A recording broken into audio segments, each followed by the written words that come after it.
Abstention to all members of this House. Thank you so much, Mr. Speaker and honorable colleagues. Thank you, Honorable Leke. You have made a very valid point, and the leadership will take up this matter. Thank you very much for your contribution.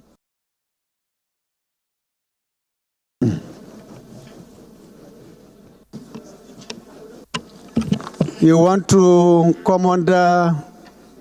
Okay, go ahead.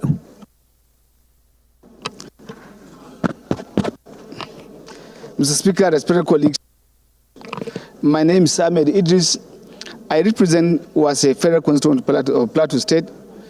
Mr. Speaker, respected colleagues, I want to come under Order 8, Rule 2 of urgent public importance on the need for the leadership of the National Assembly to intervene in the failure to swear in some newly elected members of the Plateau State House Assembly. Mr. Speaker, respected colleagues, it's almost 6 or 7 months now that we have members that have been elected or giving judgment in court. We have some select few that have been sworn in, and there are many refuse to be sworn in. And this is capable of causing security breach, which may, in the long run, affect our coexistence. It is on this slide I beg to ask the leave and the leave of the House to allow this matter be taken as a matter of urgent public, and if by the leave of the House to also take it now. Thank you very much, sir. Any seconder to the first leg of this motion? Any seconder?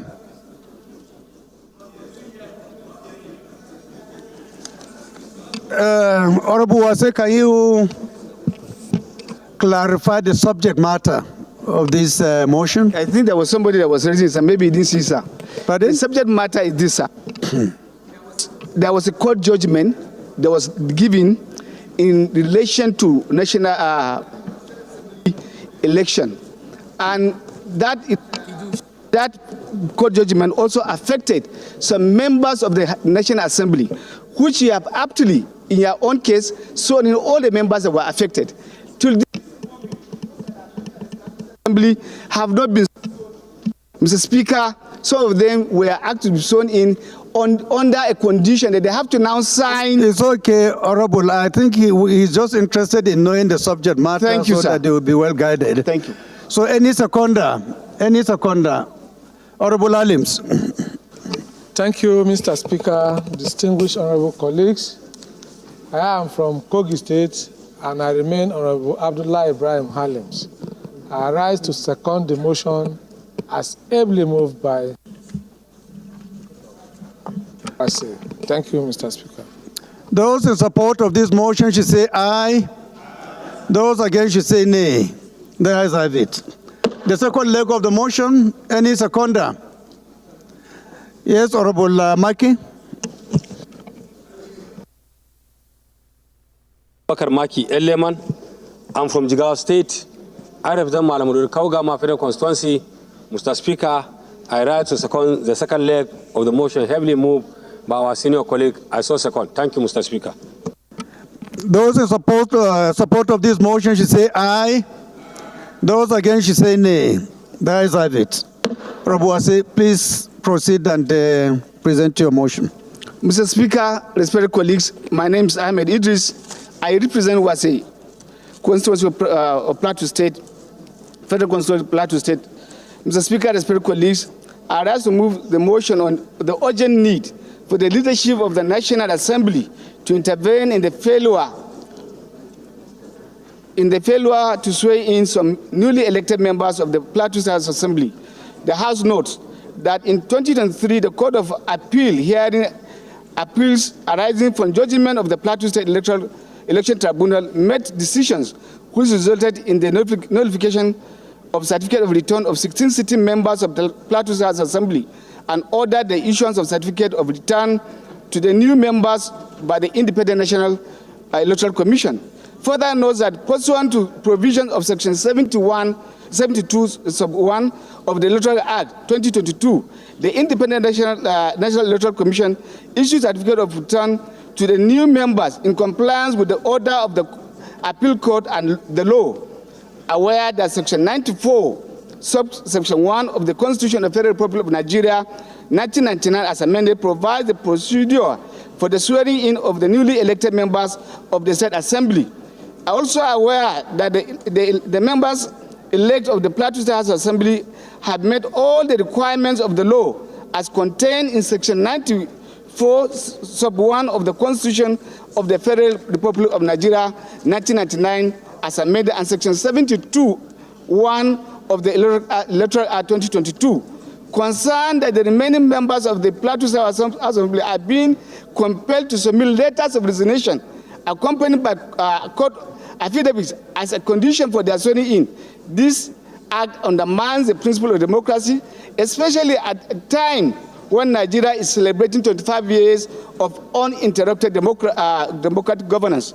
Concerned that the current situation where some of the new members were selected and sworn in by the Speaker of the Plateau House Assembly, while others have not been sworn in, contradicts the principle of fairness and justice and other electoral laws that laws seek to uphold. Disturb that failure to address the delays or biasness of the swearing in of these new members elect in the total is a total denial of the voices of other constituencies in Plateau State and undermines our commitment to justice, fairness, and the principle of democracy, and poses a threat to security in the state. The House therefore resolved to urge the leadership of the National Assembly to intervene and ensure that the remaining members elect of the Plateau House Assembly are sworn in for the purpose of equity, fairness, and justice. I so move, Mr. Speaker. Thank you very much. Any seconder? Any seconder? Yes, Honorable, please go ahead.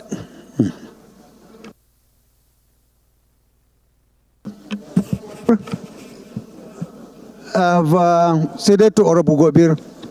You do not you, Gobir. Thank you, Honorable Speaker. My honorable colleagues, I remain Honorable Bargaja Mohammed, member presenting Isa and Sambin Federal Constituency. I read to second the motion able by my leader, Mr. Speaker. I so second.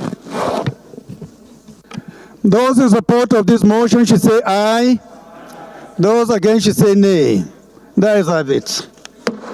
This matter will be taken up by leadership in due course. Thank you very much, Honorable. Our next matter of urgent public importance is coming from Honorable Bello Hassan Shinkafi. If Honorable Bello is around, please, you may rise to present your motion.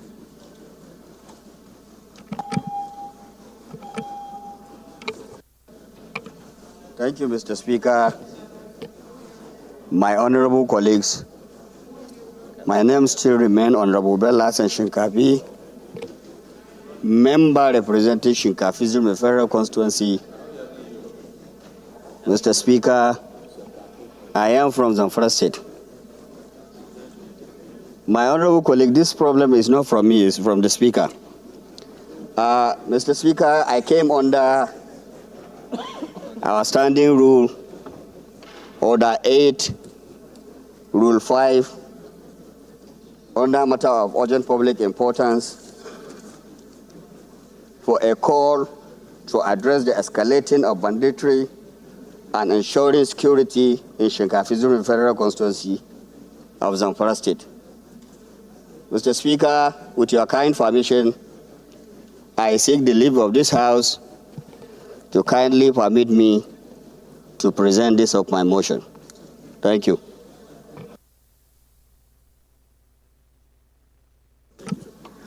Any seconder to the first leg? Any seconder to the first leg of the motion? No seconder? Yes, Honorable. Please go ahead. Thank you. Thank you, Mr. Speaker. My dear colleagues, my name is Honorable Uchenna Harris Okonkwo. I represent the people of the Tepele North and South Federal Constituency.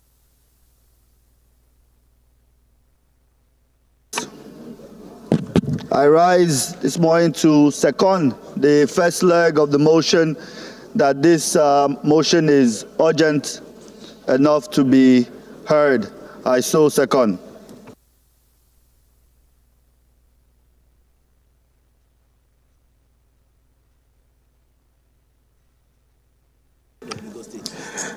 Those in support of this motion should say aye. Those against should say nay. The ayes have it. The second leg of the motion, any seconder?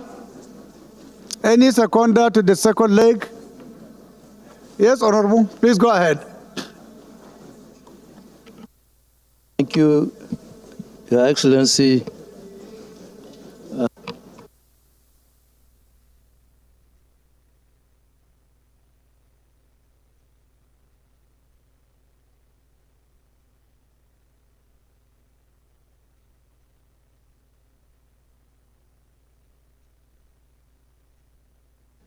Is your microphone on?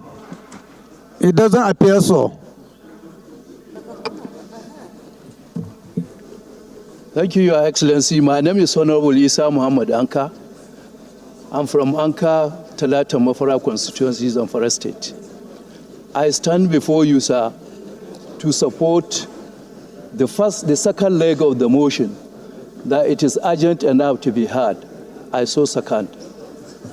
Honorable Salami.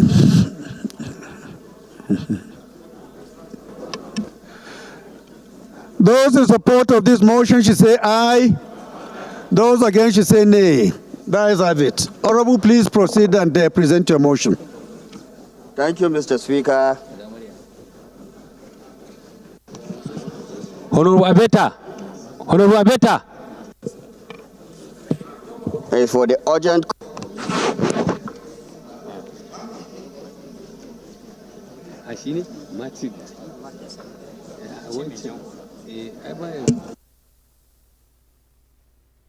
Order, please. Order. Order, please. causing significant distress despite numerous motions and repeated appeals for government intervention. The situation has only worsened with escalating violence and insecurity. They need to act swiftly and decisively to fulfill the government's fundamental duty of protecting the lives and property of our citizens is now more than ever necessary to establish peace and stability in the constituency. The House is also aware that recently there have been numerous attacks across various villages in the Zurmi local government area of Zamfara State. Some of the recently affected villages include Kanwa, Kaiwalamba, Gidan Zagi, Gidan Oho, Nasamu, Kobre, Jabanda, and Magaria, among others. These attacks occurred within intervals of 3 days or less. Concerned in all these villages, over 1,000 people have been kidnapped by bandits who continue to demand huge ransom from the impoverished villagers. The bandits have successfully burned down food items, motor vehicles, including farm implements and primary schools, with numerous classrooms, among others, properties. The bandits have killed more than 50 innocent people, including policemen. Our sources of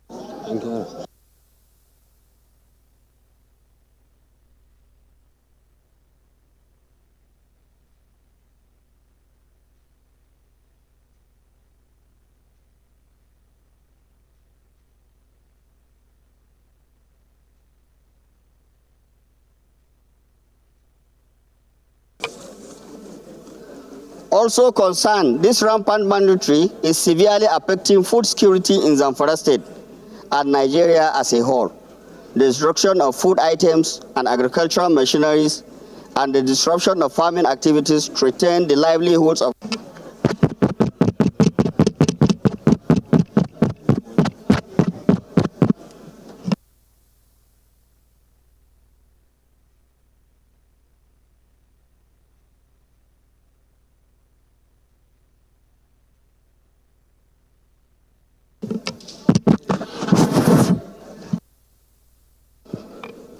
worried that the persistent banditry in Zamfara State is driving a significant increase in poverty levels. the destruction of property and agricultural resources is stripping communities of their livelihoods, leaving families destitute. The demand for ransom further impoverished already struggling villagers, pushing them deeper into financial hardship as insecurity triples economic activities. Opportunities for earning a living are vanishing, excavating the cycle of poverty. This escalating crisis urgently requires comprehensive measures to restore security, support economic recovery, and alleviate the growing poverty in the region. The House resolve call on the Nigerian Armed Forces, the Nigerian Police, other security agencies of the federal government to be proactive and committed in the fight against insecurity and ensure that adequately equipped security personnel are urgently and immediately deployed to repel the insurgent and secure Shinkafi Zurmi Federal Constituency as well as the entire Zamfara state. Urge the Federal Ministry of Humanitarian Affairs. Order, please. Order, please. Honorable colleagues.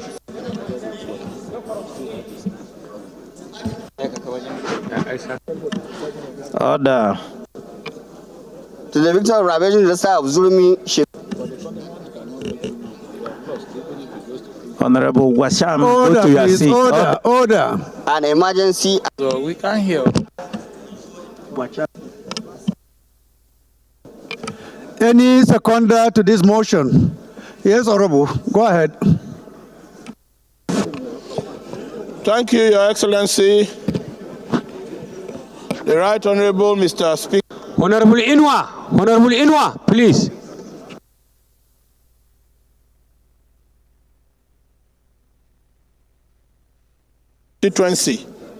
Mr. Speaker, I rise to second the motion on urgent public importance just moved by my colleague.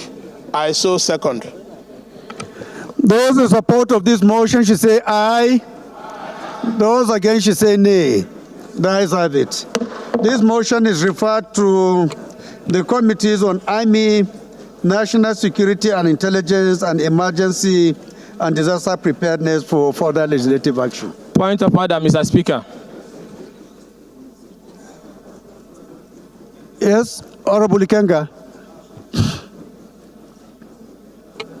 Thank you, Mr. Speaker. My name remains Ikenga Imo Ugochinyere. I represent the good people of Idato North, Idato South Federal Constituency of Imo State. I'm from Akokwa.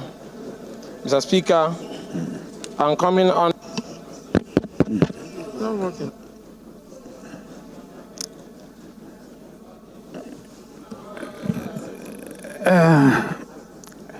Sorry. Is the House Services chairman around? The sound system is still not very, very good. What are you really doing about that? Mics are working. Chairman, House Services, Clerk. Chairman, House Service.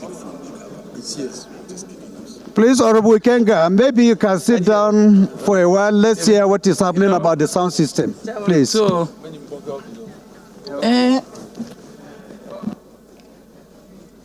Chairman walks. Allow leader to go back to his seat. Chairman walks.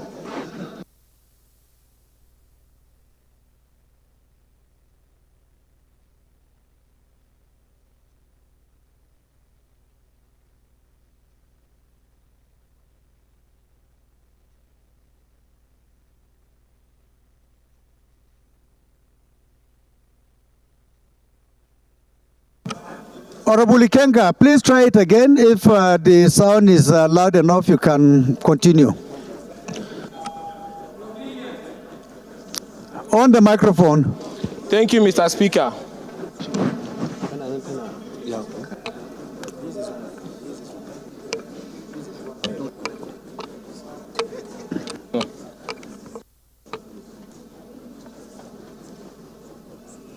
Okay. Thank you, Mr. Speaker. So, Mr. Speaker, I'm coming under Order 6, Rule 125, and Section 12 of Legislative Houses, Powers and Privileges Act. Mr. Speaker,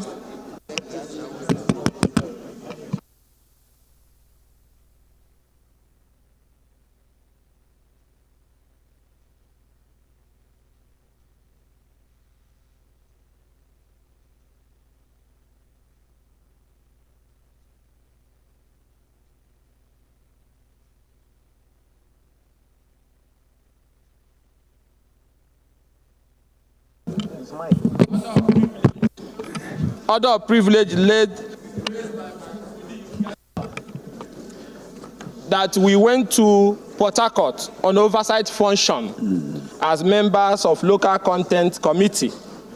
Mr. Speaker, if you go to page 38 of the directory, the membership of local content committee, we are not members of local content committee. And Mr. Speaker, we did not go to any oversight function, not to talk of politicizing oversight function. Mr. Speaker, a group of like minds on our own, Mr. Speaker, not on behalf of the House, went on a Thanksgiving service in Port Harcourt to celebrate Governor Fubara's 1 year of transformational leadership. Mr. Speaker, and that was also published in all the newspapers, including the newspaper cited by my colleague when he raised the point of order. That is Sun newspaper, where he said we went on Thanksgiving. Mr. Speaker, he deliberately and maliciously spread falsehood on the floor of this parliament when he said we went for oversight function, thereby committing contempt of parliament and misleading this parliament. All of us that went to Port Harcourt here, about 40 of us, specifically mobilized ourselves and went to Port Harcourt for the sole purpose of celebrating with Governor Fubara for his transformational leadership and not politicization of oversight function. That was belittling of our status. And Mr. Speaker, we are asking that this privilege that have been abused should be addressed in line with the provisions of Order 6, Rule 5, Order 6, Rule 1 and 2, and Section 12 of the Legislative Privileges Act, which says that any person who presents to a legislative house any false, untrue, fabricated, or falsified documents with intent to deceive shall be guilty of an offense and shall be liable to conviction, to imprisonment for 12 months, and also removed as a member of a legislative house. Mr. Speaker, I so move. Okay, Paul. Thank you, Honorable Kenga. Your point of order is noted, and leadership will intervene in this issue. You will be invited along with other affected members for discussions in due course. Thank you very much.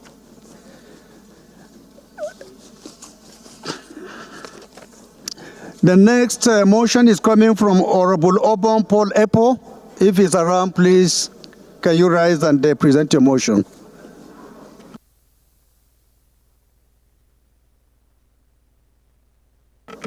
Honorable Obon Paul Epo. Is he around? The next motion is coming from Honorable Uchenna Harris Okonko. Please go ahead. No, Honorable. Where were you when I was calling you? Your Excellency, I didn't hear my name. I'm a board of Mitema. Is he the one? I'm a board of Mitema, sir. He's not the one. Did I call your name? We are not hearing clearly, so we are that. I just announced the name of Honorable Uchenna. Uchenna, okay. He's the one that's been given the opportunity now. Please go ahead. Thank Honorable Abente. The sound system.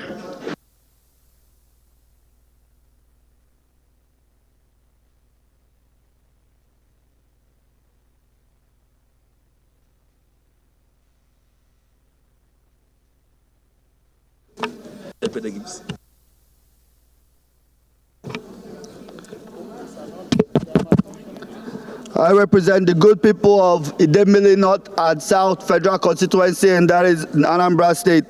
Mr. Speaker, my dear colleagues, I rise today under Order 8, Rule 5, to move a motion on public urgent importance on the need to investigate the Heritage Bank crisis and to protect depositors' interest. Mr. Speaker, I also seek that our House rules are suspended in order for me to take this motion. I so move.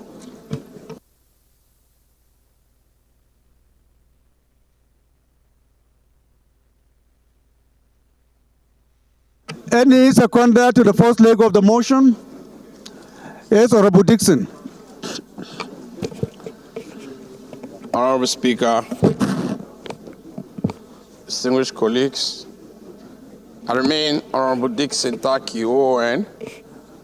I represent Makurdi Goma Federal Constituency from Benue State. Rise this morning to second the motion as heavily moved by my colleague from Anambra State. I so second. Thank you. Those in support of this motion should say aye. Those against should say nay. The ayes have it. The second leg of the motion, Honorable Usman.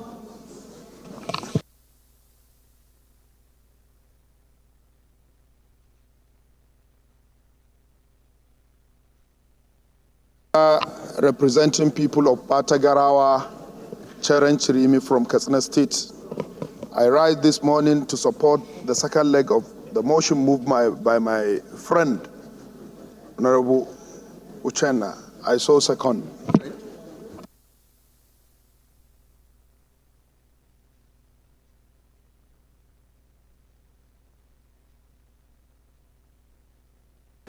Those in support of this motion should say aye. Those against should say nay. The ayes have it. Honorable Uchenna, please proceed. Thank you, Mr. Speaker, my dear colleagues. The House notes that on June 3rd, 2024, the Central Bank of Nigeria publicly declared the revocation of Heritage Bank's license, citing its violation of Section 12(1) of the Banks and Other Financial Institutions Act 2020. Consequently, the CBN designated the Nigerian Deposit Insurance Corporation as the entity responsible for overseeing the liquidation process. Further notes that the Nigerian Deposit Insurance Corporation has initiated the liquidation process of Heritage Bank PLC in accordance with Section 55, subsection 1 and 2 of the NDIC Act 2023. The corporation has swiftly commenced the liquidation procedures of the failed bank, prioritizing immediate verification and disbursement of insured deposits of the depositors. Aware that NDIC has initiated the liquidation process, which regrettably limits the verification and payment of depositors to a maximum insured amount of only 5 million naira. Further aware that NDIC, in its statement dated June 3rd, 2024, has specified that depositors with funds surpassing 5 million naira will receive liquidation dividends only after the realization of the bank's assets and retrievals of debts owed to the bank. Also aware that some depositors allegedly entrusted significant sums amounting in billions of naira to Heritage Bank, representing their hard-earned savings and financial security. This realization underscores the magnitude of the financial losses and uncertainties they are now facing, highlighting the profound impact of the bank's failure on the lives and well-being of people. Concern that amidst the prevailing economic challenges in Nigeria, the financial stability of its citizens has been significantly compromised, limiting compensation to 5 million naira only is deeply inadequate to alleviate the substantial losses experienced by depositors who have placed their trust in Heritage Bank, exacerbating their financial distress and uncertainty. Also deeply concerned about CBN's failure to promptly disclose the financial instability of Heritage Bank, which has left depositors vulnerable to unexpected financial losses. This lack of transparency has not only eroded public trust in the banking system and regulatory bodies, but has also intensified the distress and uncertainty faced by depositors who relied on the bank for their financial security.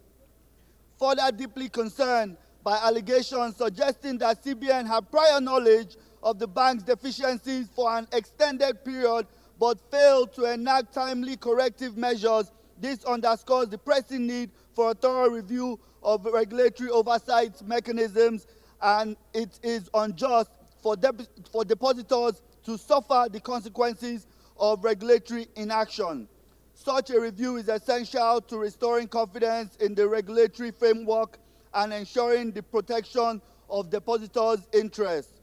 The House resolves to urge the Nigerian Deposit Insurance Corporation, NDIC, to conduct a comprehensive review of its operations and the effectiveness of its mandate to ensure that it is adequately equipped and resourced to fulfill its role as depositors, insurer, and investor of failed banks.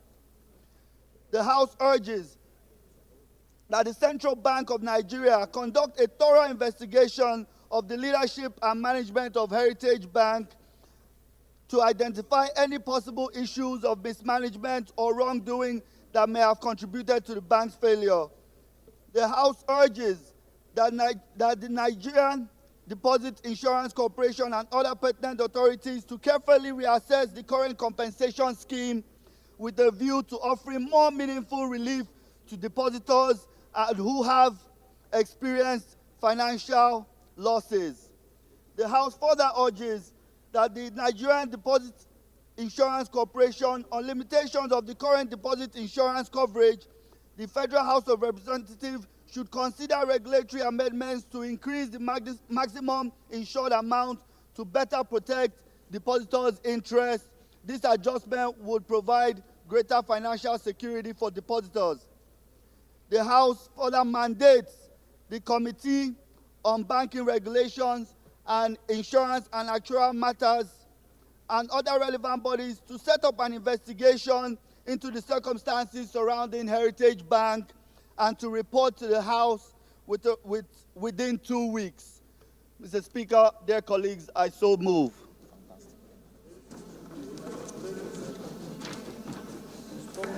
Any seconder?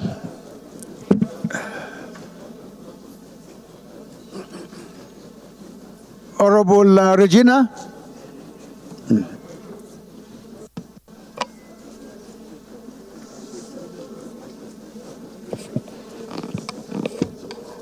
Honorable Speaker, my name is Rep. Regina Kume, representing the good people of Bokutaka constituency. Mr. Speaker, I'm from Benue State. I stand here to second the motion moved by my deputy, and I said, I so second. Those in support of this motion should say aye. Those against should say nay. The ayes have it. This motion is referred to the Committee on Banking Regulations for further legislative action. Leader, please can you move for the suspension of our rules to take 2 more additional motions?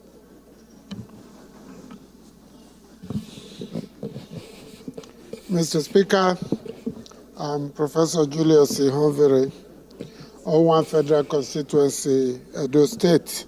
I rise to move that we suspend relevant sections of our rules to enable us to take more of these motions. I so move. Minority Leader. Mr. Speaker, my dear colleagues, I rise to second the motion that we suspend relevant portions of our rules to accommodate more than 3 motions of urgent national importance. I so second. Leader, is it your throat has cleared? Where is it that of the leader has not cleared that way?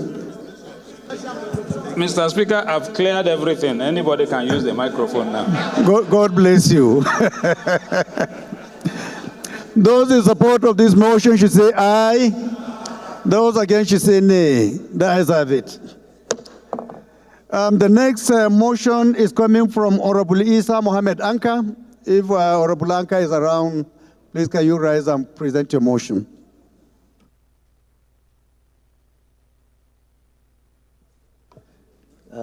Honorable colleagues, my name is Isa Muhammad Anka, representing Anka Talata Mafara constituency. I stand here under Order 8, Rule 5 of the House Rules on the motion of urgent public importance on the breakdown of security in Anka and Talata Mafara local government areas of Zamfara State through incessant banditry attacks,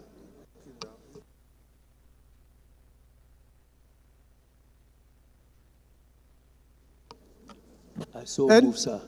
Have you finished? Yes, sir. Okay, Honorable Baure. Thank you very much, Mr. Speaker, my distinguished honorable colleagues. My name is Honorable Sani Lawal, representing Zongo Bore Federal Constituency. I'm from Katsina State. I stand here this morning to second the motion of matter public urgent important, heavily moved by my honorable colleague. I so second, Mr. Speaker. Thank you. Those in support of this motion should say aye. Those against should say nay. The ayes have it. The second leg of the motion, any seconder? Alabi? Alabi? Honorable Alabi, don't you want to second? Because leadership is interested in you seconding this motion. Unless if you don't want to. Thank you, Mr. Speaker. As the Speaker pleases. Honorable colleagues, I'm Honorable Akin Alabi. I represent the good people of Egbeda Onara Federal Constituency. Mr. Speaker, honorable colleagues, I'm from Oyo State. Mr. Speaker, I rise to second the motion ably moved by my colleague. The Agba Akin of Ekiti. But before I put the question, what are you seconding? I'm sure you would want to tell this House what you are seconding. The motion, Mr. Speaker, ably moved by my colleague.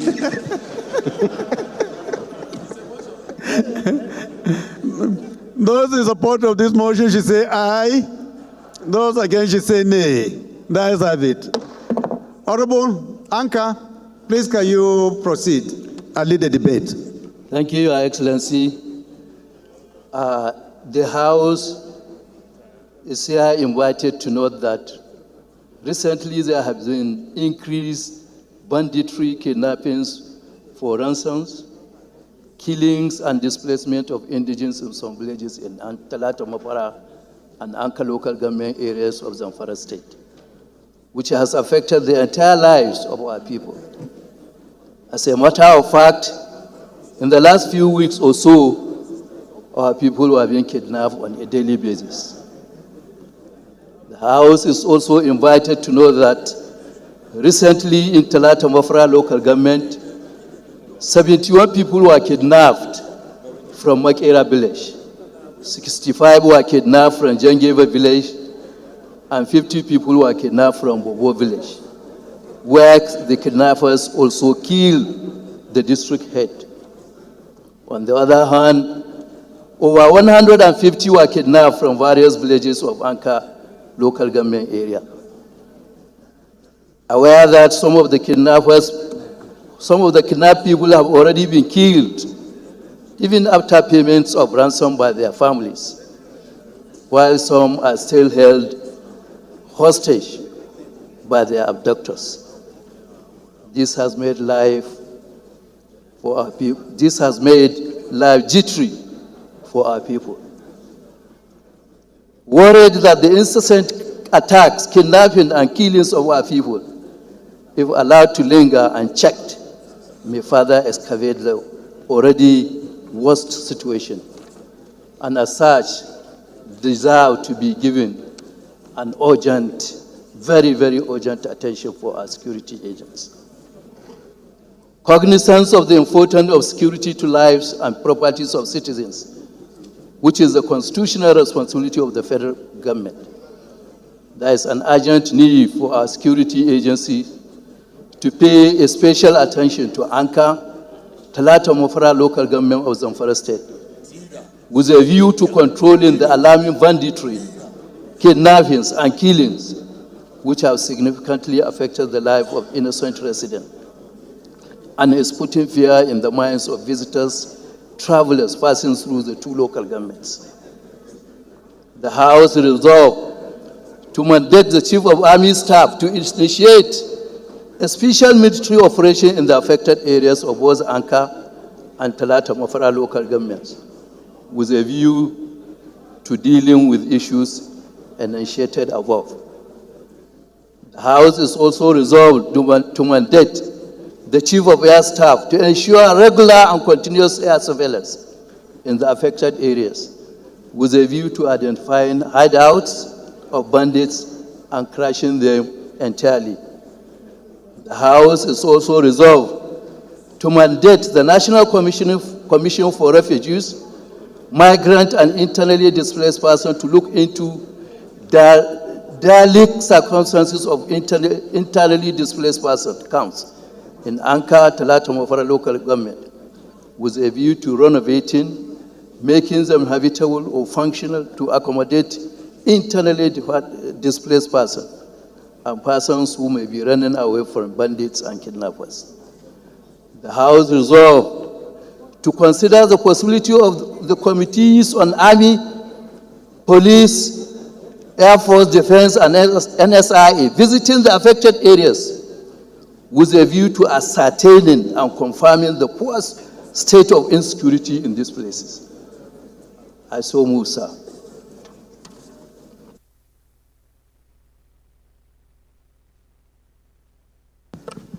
Any seconder? Kai, you must be the leader of the youth before you can second this very important motion.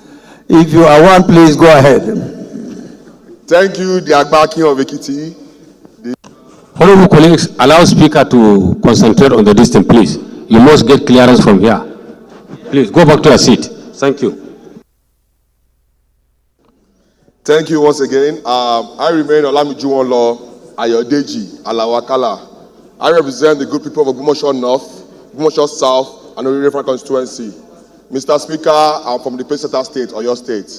Mr. Speaker, I rise this morning to second the motion as ably raised by my senior and advanced youth. I so second. Yazazao. Those in support of this motion should say aye. Those against should say nay. The ayes have it. This motion is referred to the committees on Army, Police, Air Force, Defense, and NSI for further legislative action, with Committee of Defense being the lead. The last but not the least is a motion coming from Honorable Kalejai Adeboye Paul. If Honorable Paul is around, please kindly rise and present your motion. Thank you, Mr. Speaker. Mr. Speaker, the correct name is Honorable Paul Ekpo. Pardon? Paul Ekpo. Well, is Honorable Kalejai Adeboye around? If he is now, we can substitute his motion with yours. Mr. Speaker, dear colleagues, mine is not a motion, mine is an announcement. I've just given it to you. Oh. Thank you, sir. Thank you, thank you. Sorry for the mix-up.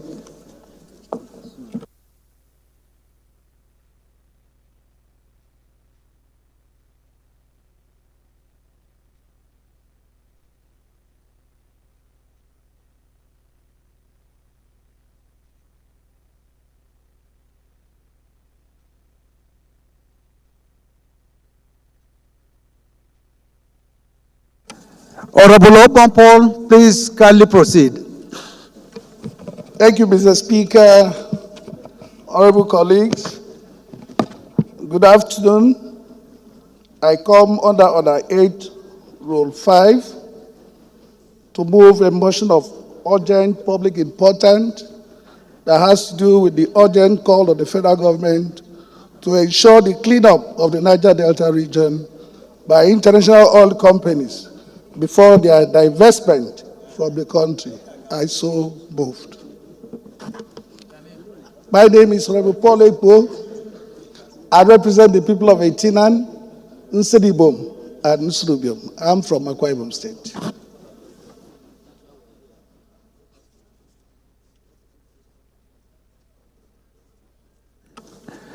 Any seconder to the first leg?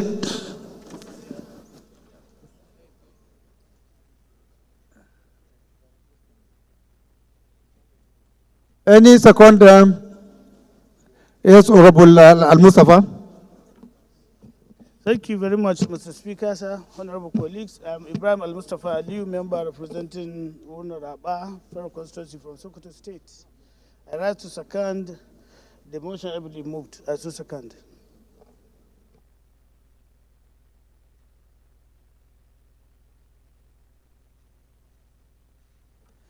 Those in support of this motion should say aye. Those against should say nay. The ayes have it. The second leg of the motion. Yes, Honorable, please go ahead. Thank you, Mr. Speaker. I rise today to support the second leg of the motion as ably moved by my colleague. Thank you. Those in support of this motion should say aye. Those against should say nay. The ayes have it. Honorable Epo, please proceed.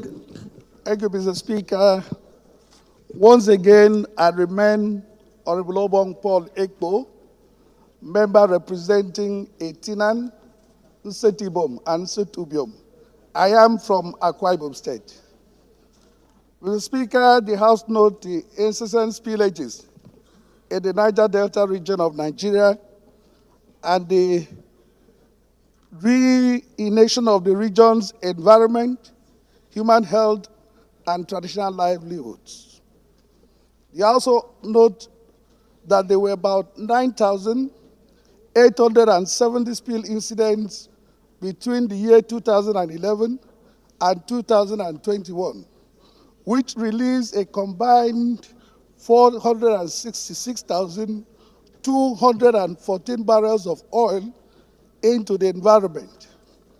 According to data from the National Oil Spill Detection and Response Agency, NOSDRA, and that there are about 1,146 publicly available oil spill records in the year 2023. Further note that about 16,000 infants in the Niger Delta died within the first month of their life in the year 2012 because of oil spills, according to a 2019 study published in the Proceedings of the National Academy of Sciences journal by researchers at the Swiss Institute for International Economics, University of St. Gallen. Worried about the planned divestment by international oil companies from Nigeria under the guise that the oil from the Niger Delta is no longer suitable for their businesses without a clear-cut remediation plans for the Niger Delta region. Concerned that oil spillages caused by international oil companies have continued to negatively affect the Niger Delta region's environment, decreasing its agricultural productivity due to farmland degradation and causing pollution of traditional fishing grounds and destruction of aquatic life. Aware that oil spillages caused by the international oil companies have continued to negatively affect the Niger Delta region's environment, decreasing the agricultural productivity due to farmland degradation and causing pollution of traditional fishing grounds and destruction of aquatic life. Aware of the need to conduct a comprehensive and thorough cleanup of the different communities affected by the oil spillage in Niger Delta region. Disturbed that if international oil companies are allowed to divest from Nigeria without cleaning up the Niger Delta, the region will continue to suffer from environmental degradation and health complications caused by their operations. This motion seeks to urge the House to urge the federal government to ensure that international oil companies clean up the Niger Delta region before divesting from the country. Mr. Speaker, I so moved. Any seconder? Honorable Miriam. Thank you, Your Excellency, Mr. Speaker. My name is Zete Okbolupum. I represent the good people of Eket, Una, Esreke, and Imon Federal Constituency. Mr. Speaker, I rise this afternoon to second the motion, heavily moved by my colleague. I say second. Those in support of this motion should say aye. Those against should say nay. The ayes have it. This motion is referred to the Committee on Environment for further legislative action. Next motion is coming from Honorable Umar Shehu Ajilo. If he's around, please can you rise and present your motion.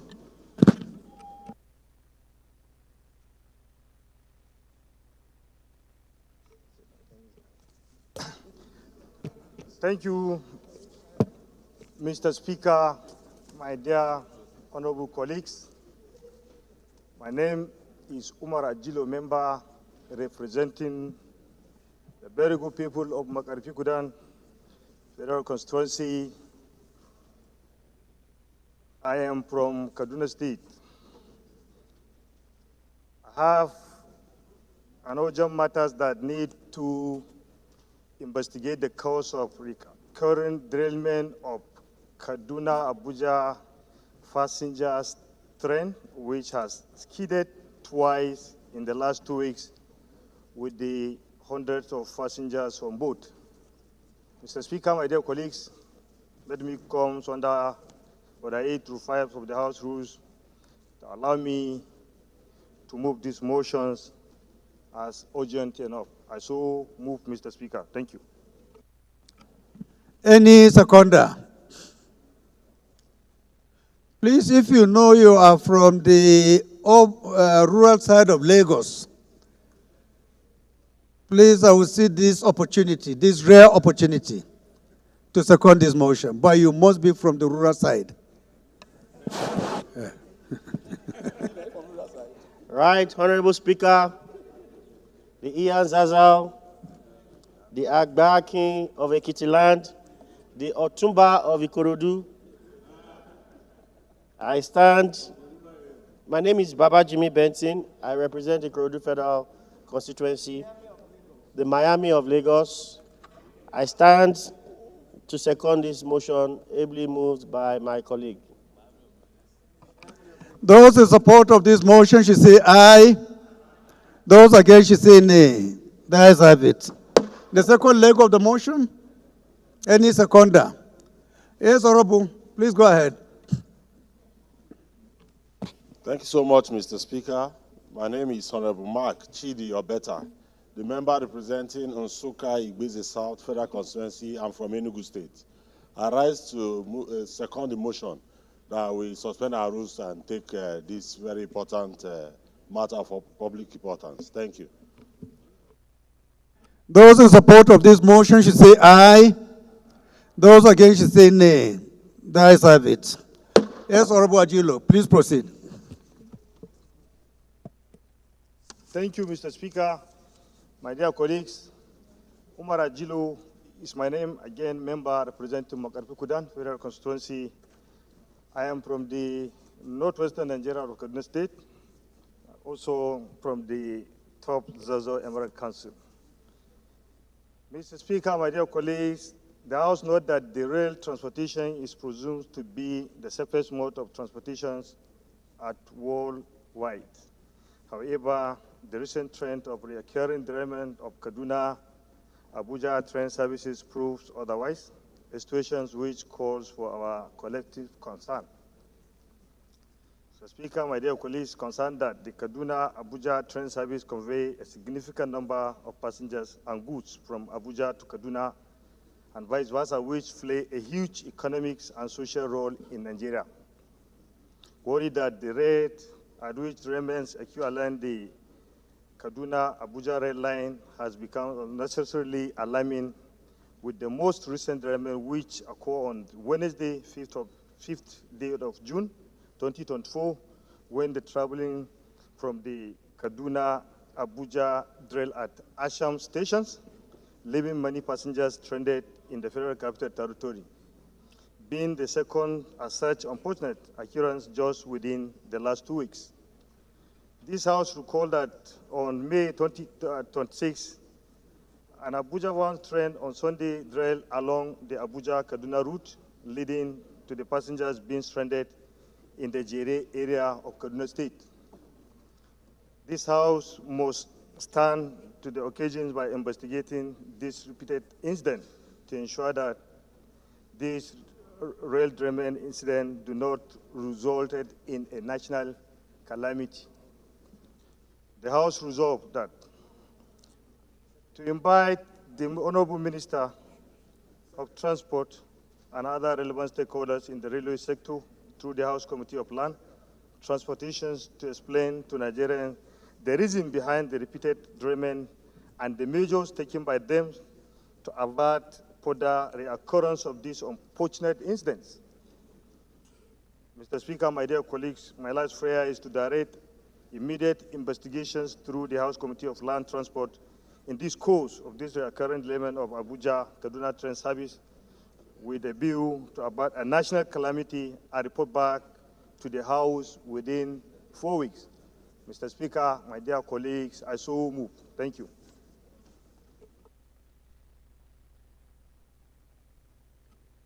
Any seconder? Honorable Jallo, this is a Kaduna State affair.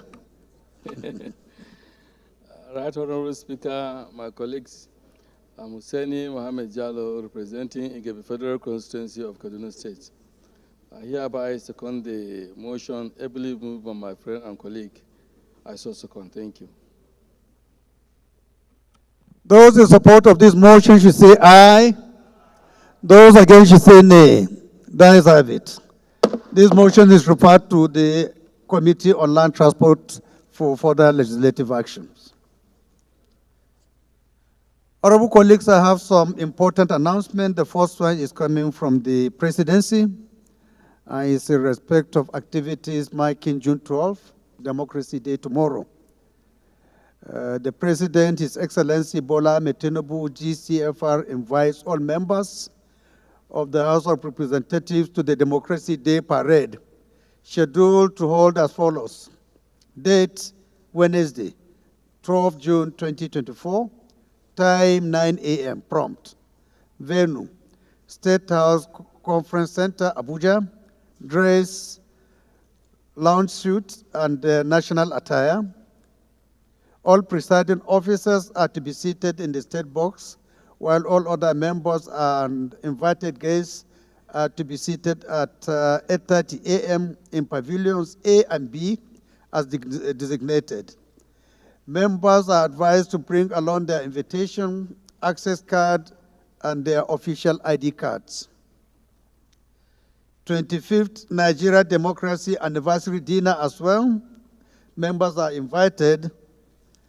The dinner will take place same day tomorrow, Wednesday, 12 June 2024. Time 7 p.m. prompt. Venue, State House Conference Center, Abuja. Dress, lounge suit, and the national attire. All members are expected to be seated by 6:30 p.m. Members are advised to bring along their invitation and access card and their official ID cards. The next announcement is in respect of new friendship groups which do not have leadership. This as follows. Croatia will have Honorable Kelechi Nwogu as the chair. Grenada, Honorable Isosa Iawe. India, Honorable Ibika Kemari. Venezuela, Honorable Imeka Idu Godwin Obidiolu. Hungary, Honorable Ali Ibrahim Al-Mustafa. Vietnam, Honorable Paul Gowan. The next announcement is in respect of reshuffling of some standing committees of the House. Are we ready for it? I don't want some people's temperature to go up. Some committees will be reshuffled. Are we ready? Thank you. The chairmen of the following committees are reshuffled as follows. Army will now have Honorable Aminu Balele as the chair. Foreign Affairs will now be Honorable Oke Busayo Oluole. Housing and Habitat will have Honorable Abdul Mumin Jibrin, while Judiciary will have Honorable Mahmoud Abdullahi. Thank you very much. Yes?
His Honorable Akitunde Rotimi Jr. in the House. If you are, please move your motion of urgent public importance. Thank you very much, Mr. Speaker. Akitunde Rotimi Jr., member representing Ekiti North 1 Federal Constituency, which comprises the Kole and Oye local government. Mr. Speaker, I stand on the earlier motion that's been moved for the suspension of the relevant House rules to allow me to move a motion of urgent national importance on the devastating impact of recent rainstorms in my constituency. I so move, Mr. Speaker. I need seconder to the first leg of the motion. Yes, Doctor. Speaker, my name is Dr. Alex Igbona. I represent Abiyako Federal Constituency. I rise to move the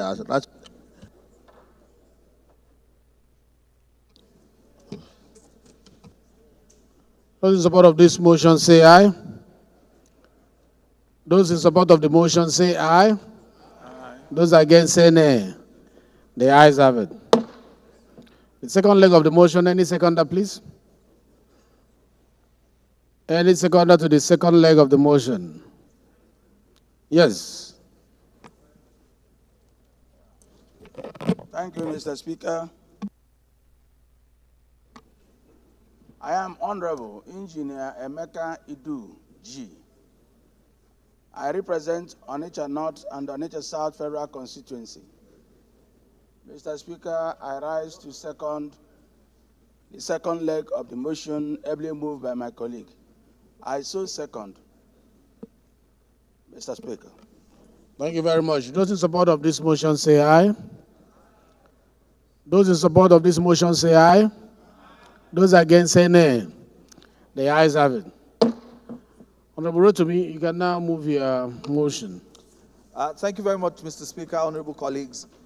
This motion is on the need to address the devastating impact of recent rainstorms on lives and property in Itakwaji Ekiti, in Okole local government, and Omuijelu in Oye local government in Ekiti North 1 federal constituency. Mr. Speaker, the House notes the devastating rainstorms that have recently affected Itakwaji Ekiti in Okole local government and Omuijelu in Oye local government. Also notes the significant damage that has been caused to residential and commercial properties, public infrastructure, farmlands, and other vital assets. The House is concerned that the severe impact of the rainstorms on the lives and livelihoods of residents, including displacements of families, loss of property, and the disruption of economic activities, has caused untold hardship to the affected persons. Mr. Speaker, I'll just go straight to the prayers. The House resolves to urge the National Emergency Management Agency to promptly assess the extent of damage caused by the rainstorms in Itakwaji Ekiti, in Ikole local government, and Omuijelu in Oye local government, and to provide immediate relief materials to the affected residents. The House also calls on the Federal Ministry of Works and Housing to collaborate with relevant state and local government agencies to undertake the reconstruction and repair of damaged infrastructure, including roads, bridges.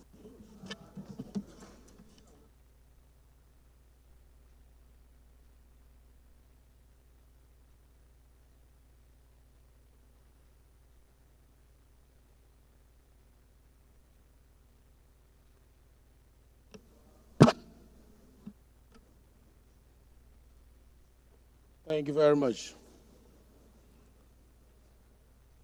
The question is, those in support of this motion say aye. Those against say nay. The ayes have it.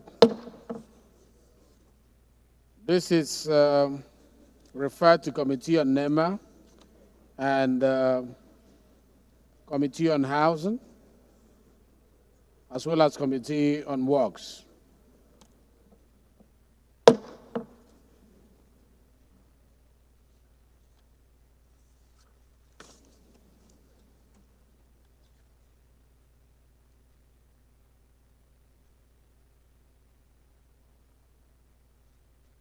Is Honorable Adesola in the House, Dr. Adedayo Samuel Adesola. That will be the last urgent public importance. He's not in the House. Honorable Maitema Obodo. Honorable Maitema Obodo, the last one for today. Please make it brief and go to the prayers, please. Thank you, Mr. Speaker. My name is Honorable Chief Mitema Obodo, and I speak for Ogbea Federal Constituency. Mr. Speaker, I'm relying on Order 8-5 to move a motion on urgent public importance on the need for urgent intervention on the incessant increase of monetary policy rate MPR by the Central Bank of Nigeria and the retrogressive effect on existing loans. Mr. Speaker, with humility, I also pray that all other relevant rules of the House be set aside to allow me to take this motion. Thank you. Thank you. Any seconder to the first leg of the motion? Yes, sir.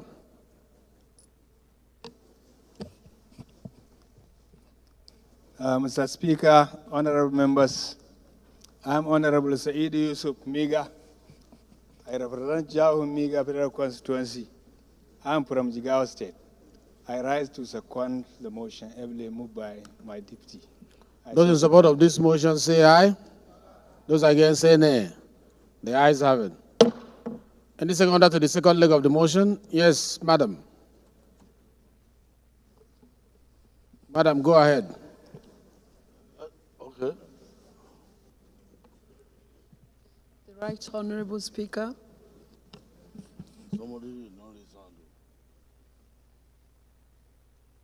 Please put on your microphone. We can't hear you.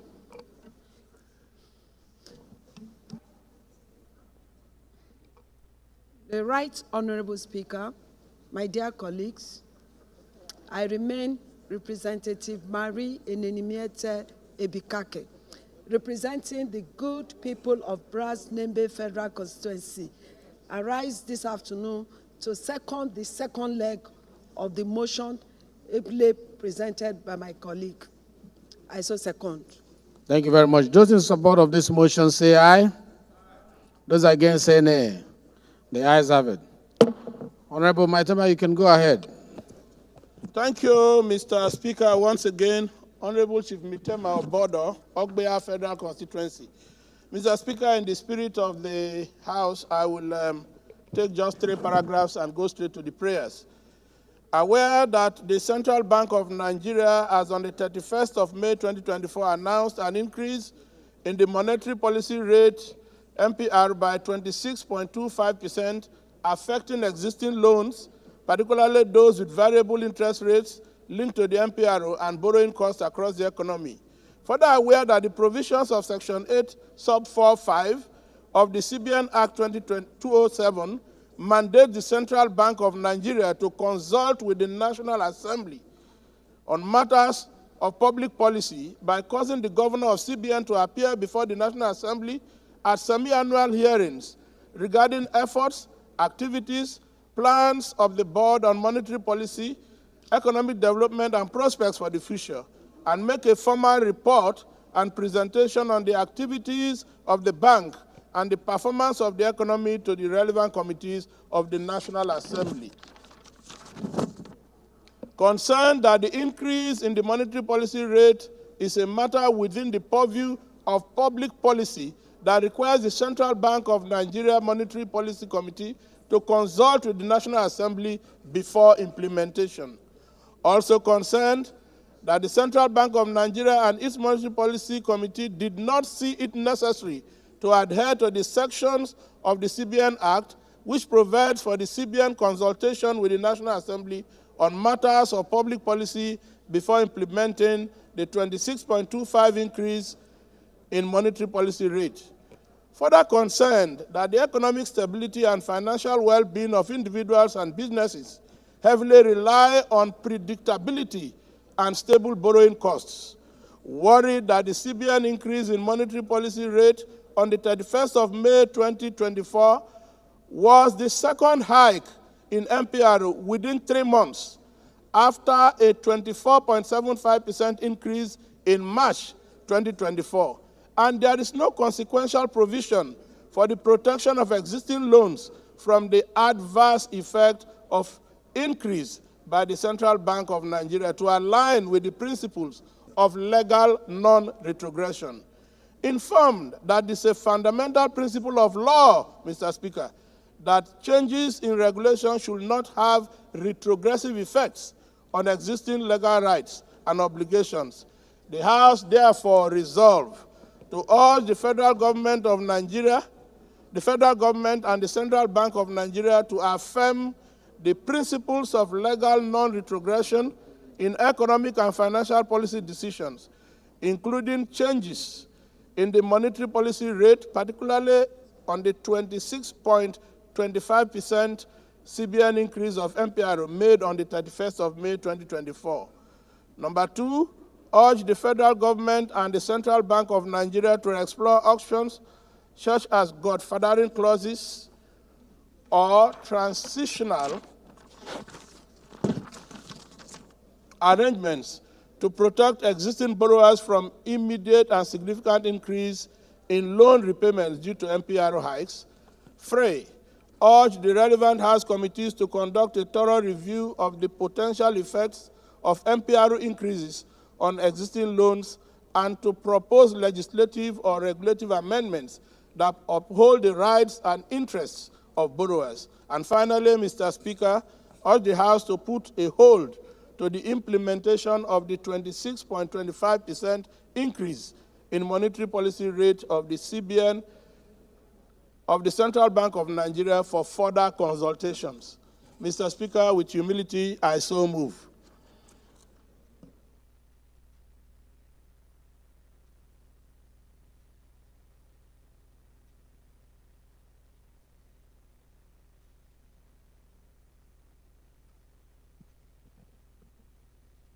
Yes, please. Second. Thank you, Mr. Speaker. I am Dr. Suleiman Abubakar Gumi. I represent the good people of Gumi, Bukuyum Federal Constituency from Zamfara State. Mr. Speaker, I rise to second this very important motion raised by my colleague. I so second. Those in support of this motion say aye. Those against say nay. The ayes have it. This motion is referred to banking institution and banking regulation.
Announcement on the formation of conference committee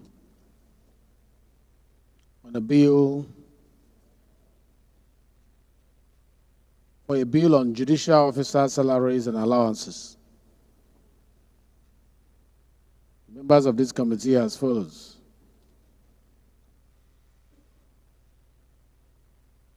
Honorable Oluweloke, Chairman. Honorable Danjuma Hassan, Honorable David Zachariah, Honorable Rabiu Yusuf, Honorable Shegun Oshaba, Honorable Ugochinyere, Ikemba.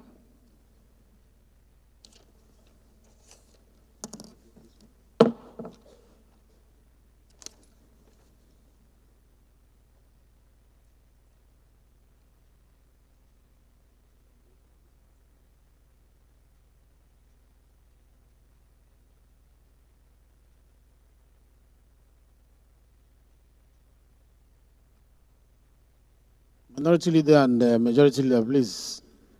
The clerk is coming to you.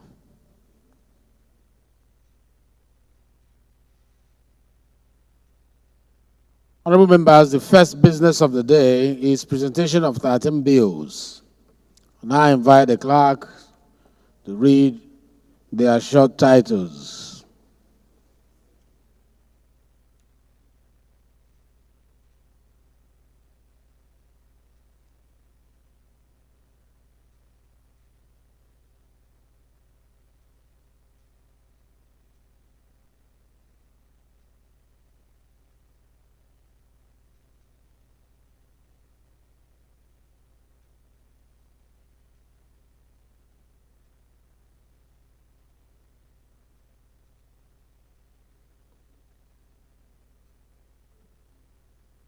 You should increase this microphone so that the members will hear the clerk, please.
Try again.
Thank you, clerk. Please, the technical department, try and fix that because we are going to be handling money bills soon. And the Committee of the Whole and the Committee of Supply will speak from there. I'll call them to address that.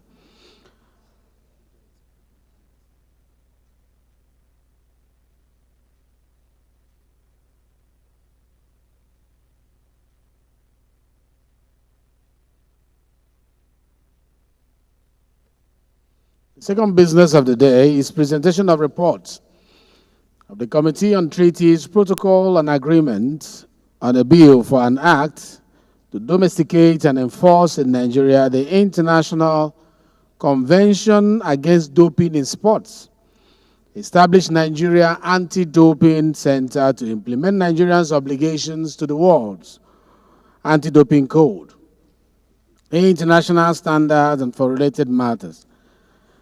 This is standing in the name of the Leader of the House. Honorable members will recall that the bill was referred to the committee on Thursday, 23rd May 2024. This report is ready for presentation. I hereby invite the Leader of the House to present the report. Leader, please.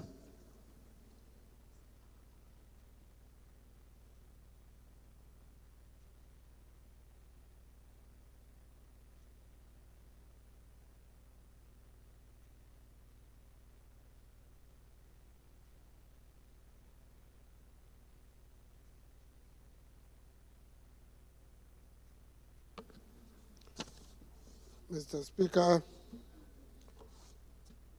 Professor Julius Yamvere, ON, DSSRS, representing Owan Federal Constituency.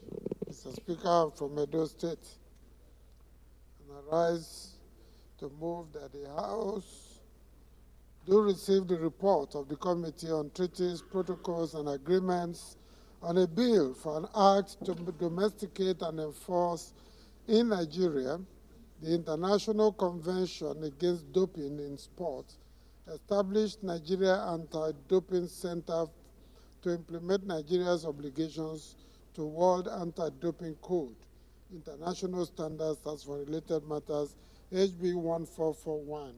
I so move.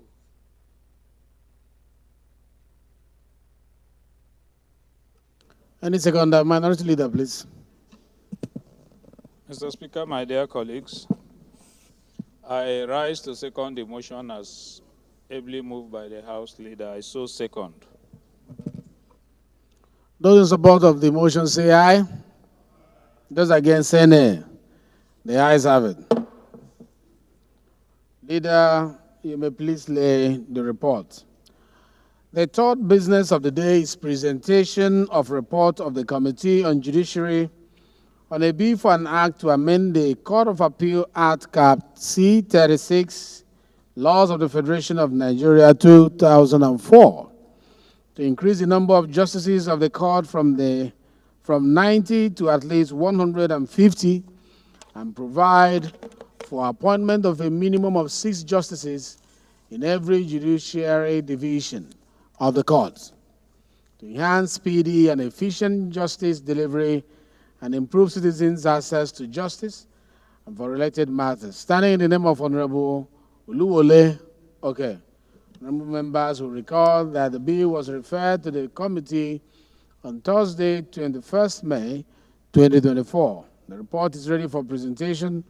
Honorable Oke is invited to present the report. Honorable Oke, please. Thank you, Mr. Speaker, my fellow colleagues. I am Oluwole Oke from Ijesha North, Osun State. Mr. Speaker, with your permission, I move that this House do receive the report of the Committee on Judiciary on a bill for an act to amend the Court of Appeal Act, Cap C36, Laws of the Federation of Nigeria, 2004, to increase the number of justices of the court from 90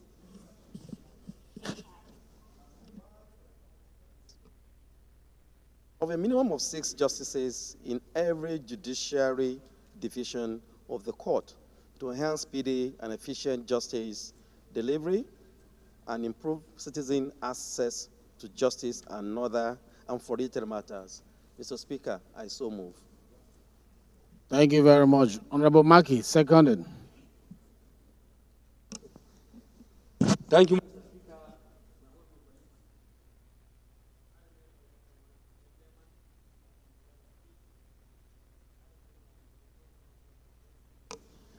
I stand to second the motion heavily moved by my senior colleague.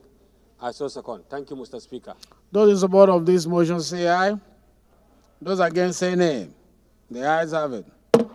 Honorable Oke, please lay the report. The fourth business of the day is presentation of report on the Committee of Public Accounts on the investigation into alleged mismanagement of COVID-19 intervention fund to ministries, departments, and agencies of the federal government between the year 2020 to year 2022. Standing in the name of Honorable Bamidele Salam, honorable members will recall that the bill was referred to the committee on Tuesday, 21st May, 2024. The report is ready for presentation. Honorable Salam is invited to present the report. Honorable Salam, please. Thank you so much, Mr. Speaker. My name is Bamidele Salam, at the north, at the south, Egbedore Ejigbo Federal Constituency of Osun State.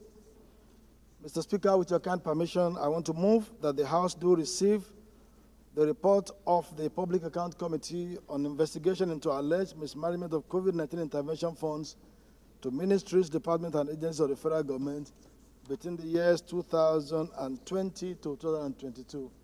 Mr. Speaker, I so move. Thank you. Any seconder to this? Yes, Honorable Chike. Thank you very much, Mr. Speaker. Very distinguished colleagues, I am Honorable Chike John Okafor, PhD. I represent the good people of Okigwe South Federal Constituency, comprising of Ehitubo, Mahimembano, and Obo local government areas. I am an Igbo man from Imo State. I rise to second the motion ably moved by Honorable Bamidele Salam. Mr. Speaker, I so second. Thank you. Thank you very much. Those in support of this motion say aye. Those against say nay. The ayes have it. Honorable Salam, please, you may now lay your report. Most distinguished colleagues, The first order of the day is commencement of debate on the general principles of a bill for an act to establish Northwest Development Commission, charged with the responsibility, among other things, to receive and manage funds from allocation of the Federation account, and international donors for the settlement, rehabilitation, and reconstruction of roads, houses, and business premises destroyed by multidimensional crisis, as well as tackling menace of poverty, literacy level, ecological problems, and any other related environmental and development challenges in the Northwest states and for related matters. And this is standing in the name of the House Leader. Honorable members will recall that the bill was read the first time on Thursday, 6 June 2024. And I invite the leader to move that the bill be now read the second time. Leader, please.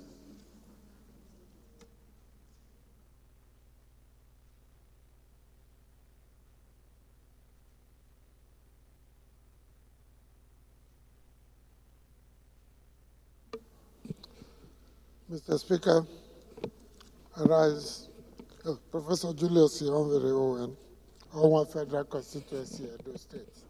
I rise to move that a bill for an act to establish Northwest Development Commission charged with the responsibility, among other things, to receive and manage funds from allocation of the federal account and international donors for the settlement, rehabilitation, and reconstruction of roads, houses, and business premises destroyed by multidimensional crisis, as well as tracking the menace of poverty, literacy level, ecological problems, and any other related environmental or development challenges in the Northwest states and for related matters, SB 90, be read the second time. I so move. Any second, I want somebody from the Northwest to second it. This all-important bill. Northwesterners are supposed to be here. I want the seconder to come from Northwest. Kabiru, are you from Northwest? Please, second. Thank you very much, Mr. Speaker. I am Kabir Ibrahim Tukura, representing the good people of Zuru, Fakai, Donko, Sagua, and Sakawa Federal Constituency of Kebbi State, Northwest Nigeria. And I rise to second this all-important motion. I so second. Thank you. Those in support of this motion say aye. Those against say nay. The ayes have it. Leader, please, you may now lead your debate. Make it as brief as possible. Lead the debate on the Northwest.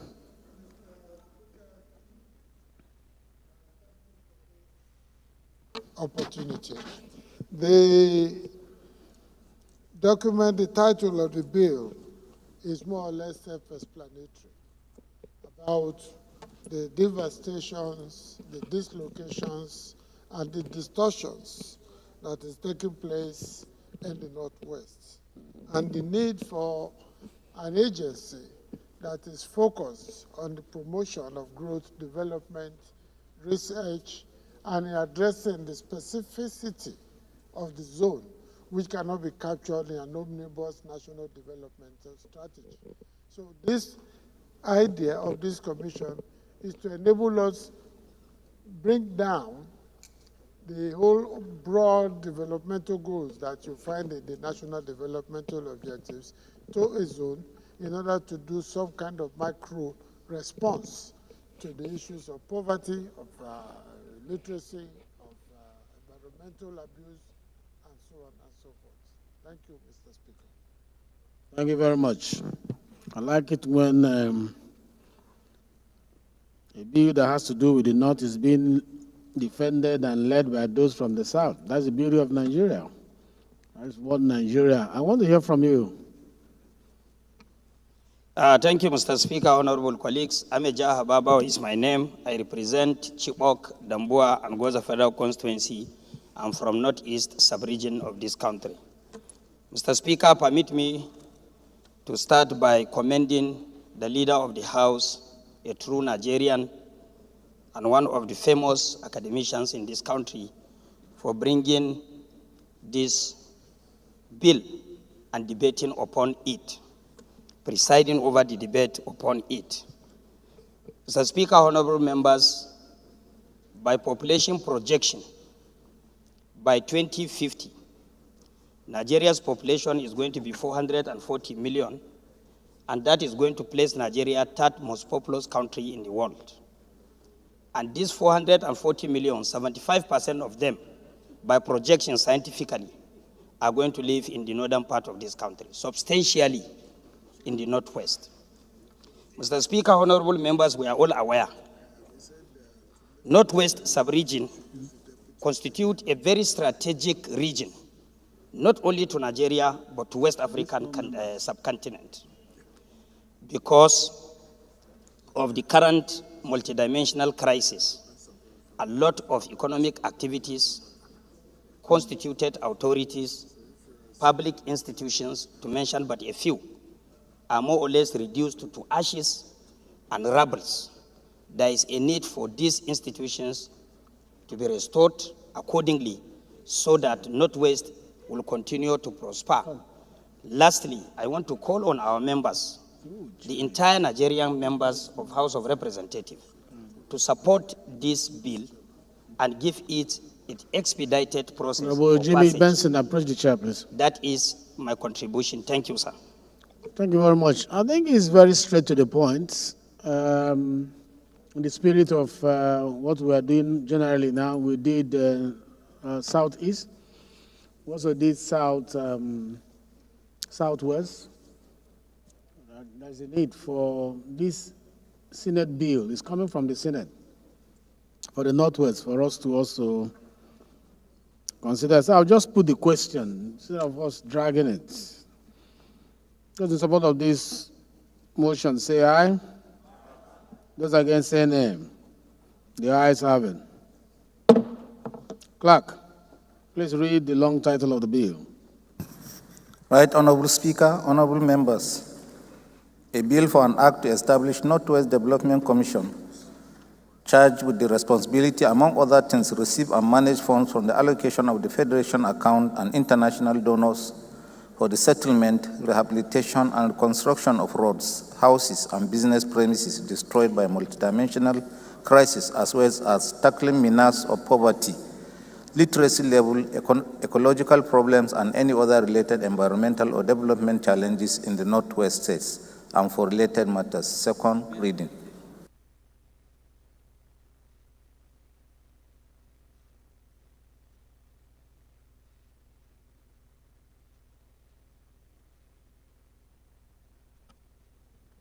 Honorable Okongwosi Babajimi.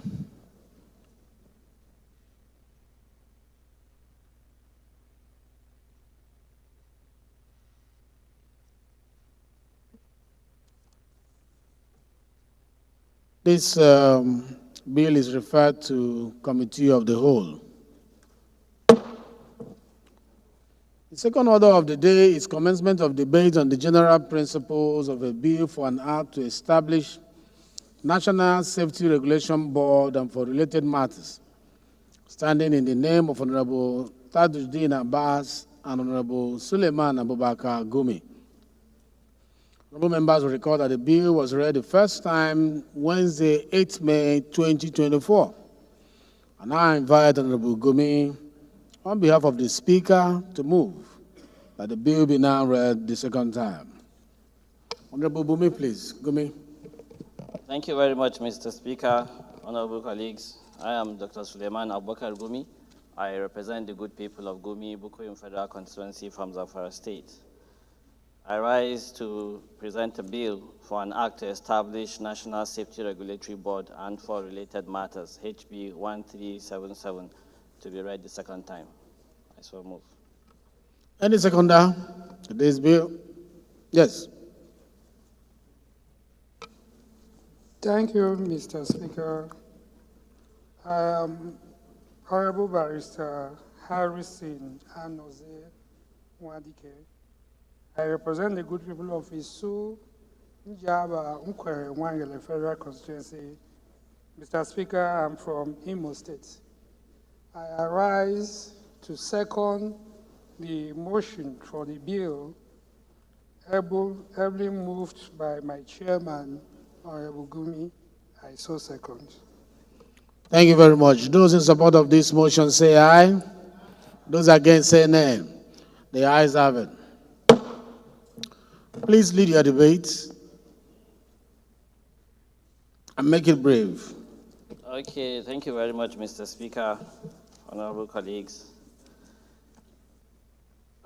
This important bill, which seeks to establish a national safety regulatory board, I believe is a bill that is timely.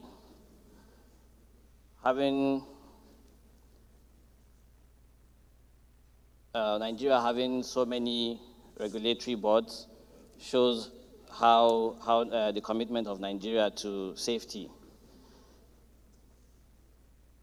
In order to enhance synergy among agencies of government saddled with safety responsibilities in our environment, develop and review safety guidelines, codes of practice, and setting of standards on all aspects of safety issues, as well as monitoring, evaluating, and viewing their implementation nationwide, and also prosecution of safety violators. There is a need to establish a central body to be known as National Safety Regulatory Board. Honorable members, my speaker, I wish that this House would allow this bill to be read the second time so that this agency, this board can be established, which will be saddled with the responsibility of ensuring safety in our environment with a view to achieving desired goals, tackling the issues of non-compliance to safety standards and regulations by public and private sectors in Nigeria. I so move.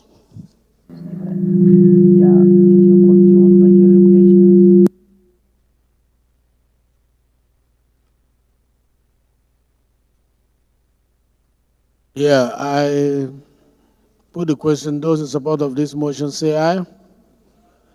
Those against say nay. The ayes have it. Clerk, please read the long title of the bill. Right Honorable Speaker, honorable members. A bill for an act to establish National Safety Regulation Board and for related matters, second reading. This bill is referred to Committee on Safety, Standard, and Regulation.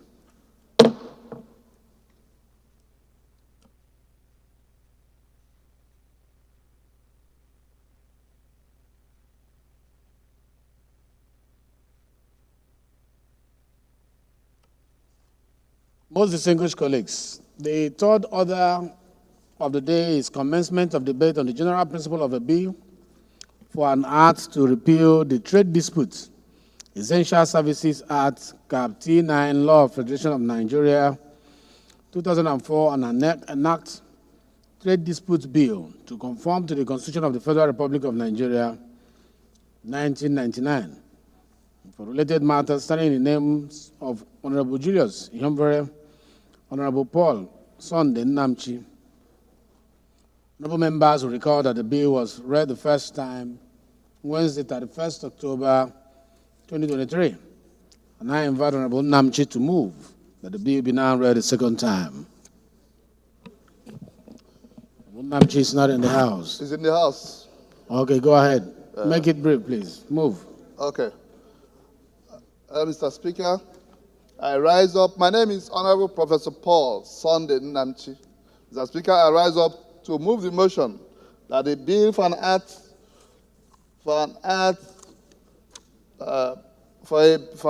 bill for an act to repeal and enact the Trade Dispute Essential Service Act to conform to the 1999 Constitution be read for the second time. So moved, Mr. Speaker. Any second now?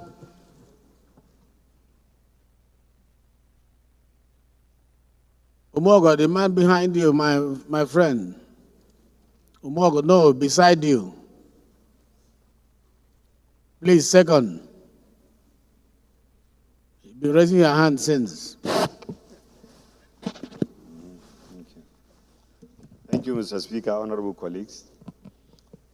I remain Bado Ahmed Yusuf. I represent Shannon Abogwe Federal Constituency. Mr. Speaker, I'm from Kano State. I stand to second the motion heavily raised by my honorable colleagues. I so second. Thank you. Thank you very much. Those in support of this motion say aye. Those against say nay. The ayes have it. The floor is yours, Honorable Namchi. Make it brief. You may lead your debate. Thank you, Mr. Speaker.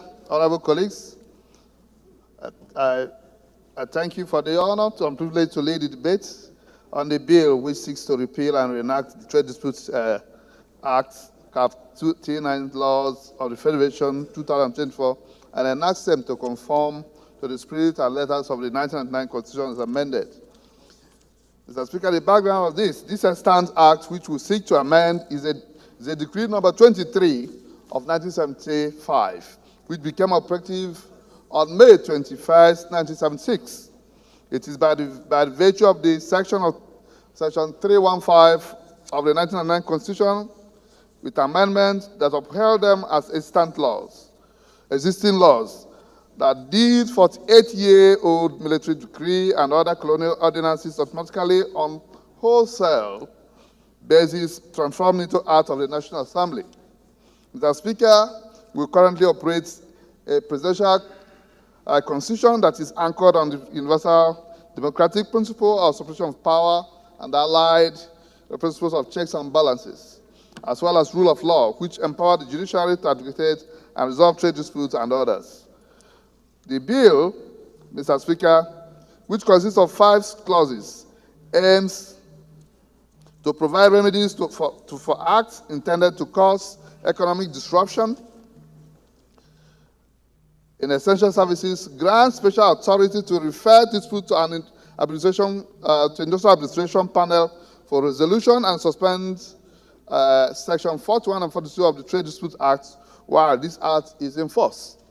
The primary objective and purpose of this bill is to repeal and pronounce provisions of the extant law that is inconsistent with the provisions of the 1999 Constitution and uphold the entrenched powers of the Industrial Arbitration Panel established under Section 9 of the Trade Disputes Act 2004.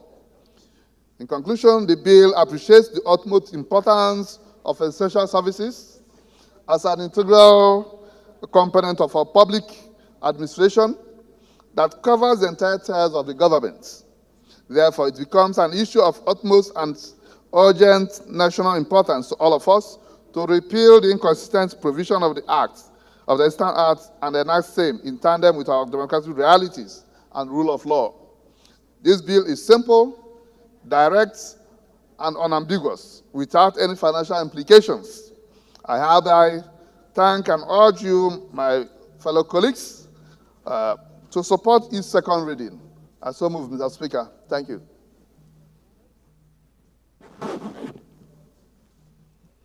The question is that the bill be now read the second time. Those in support of this motion say aye.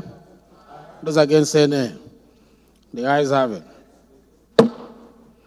Please, clerk, the long title of the bill. Right Honorable Speaker, honorable members.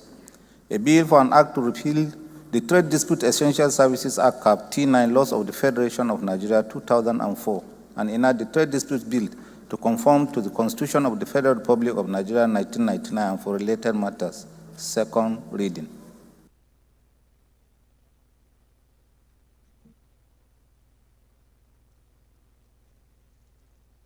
This bill is referred to Committee on Labor, Employment, and Productivity. Most distinguished colleagues, the fourth order of the day is commencement of debate on the general principle of a bill for an act to amend the Electoral Act 2022 and for related matters, standing in the name of Honorable Abubakar Hassan Fulata.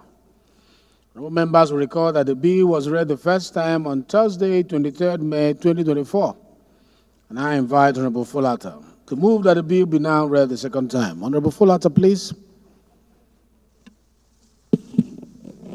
Thank you, Mr. Speaker. Honorable colleagues, I am Abubakar Hassan Fulata. I represent Berniwa Krika Samaguri Federal Constituency. Mr. Speaker, honorable colleagues, I'm from Jigawa State. Mr. Speaker, honorable colleagues, I move that a bill for an act to amend the Electoral Act 2022 and for related matters, House Bill 1462, be read the second time. I so move, Mr. Speaker. Is the chairman electoral affairs here? The deputy chairman here? Okay. Who is seconding? Kusada, please, second.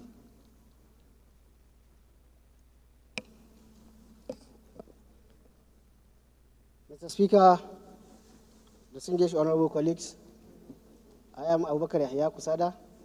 I represent Kenkia Kusada in Federal Constituency. Mr. Speaker, I'm from Katsina State. I rise this afternoon to second the motion moved by Honorable Abubakar Hassan Fulata. I so second. Thank you very much.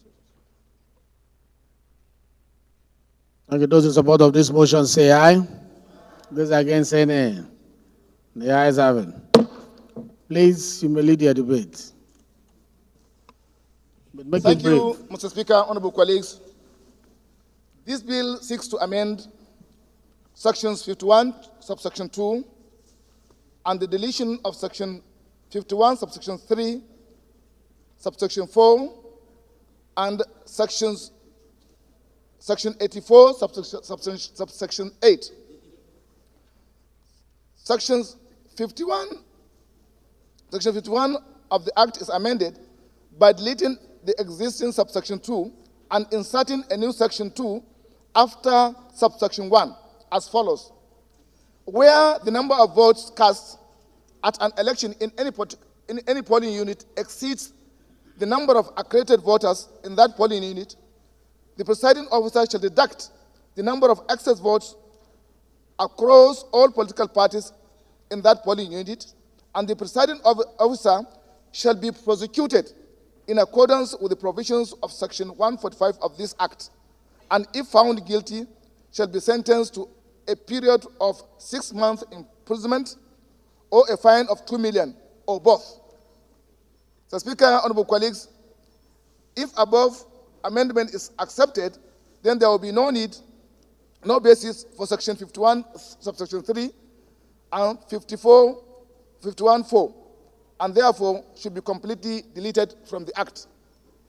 As it stands, the provisions of Section 51, subsection 2, 3, and 4 seems to deliberately target legitimate winners of elections instead of criminally minded individuals who connive with custodians of electoral materials to cancel votes.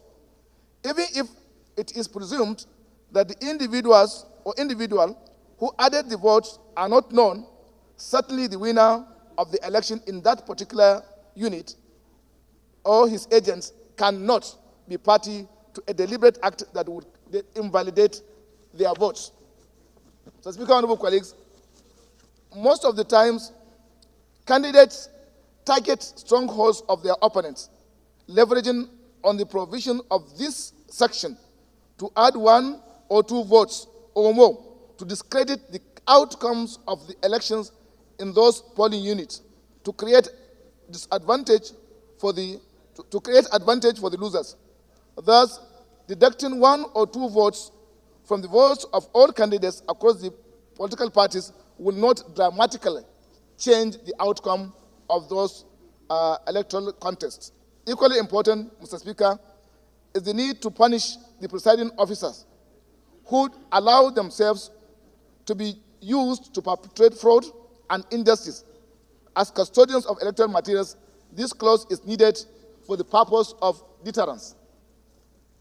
Mr. Speaker, honorable colleagues, Section 84 of the Principal Act is amended by deleting the existing subsection 8 and inserting a new section 8 after subsection 7 as follows. A political party that adopts the system of indirect primaries for the choice of its candidates shall clearly outline in its constitution and rules the procedure for the democratic election of delegates to vote at the convention, congress, or meeting, in addition to statutory delegates already prescribed in the constitution of the political party. Unquote. Above provision has always been part of the Electoral Act, in line with the provision of the constitution of all political parties in Nigeria, where statutory delegates are allowed to participate in primary elections to produce new leaders because of their tremendous experience. However, this very important section of the Electoral Act was mistakenly taken off the Act when it was last amended in 2022 by the 9th Assembly, hence the need for its reinstatement. Mr. Speaker, honorable colleagues, I urge you to support this amendment. I thank you very much.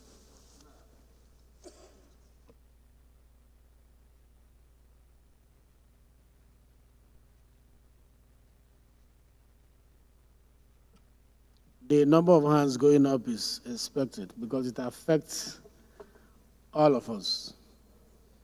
And it will be good for us to hear from the Parliament what they feel about it. Let me start from the Chief Whip. Thank you, Mr. Speaker. Thank you, my respected colleagues. I remain Malam Usman Bello Kumo.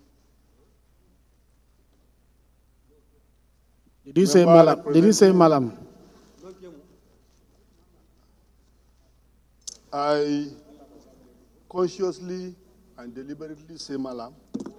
Malam with capital M.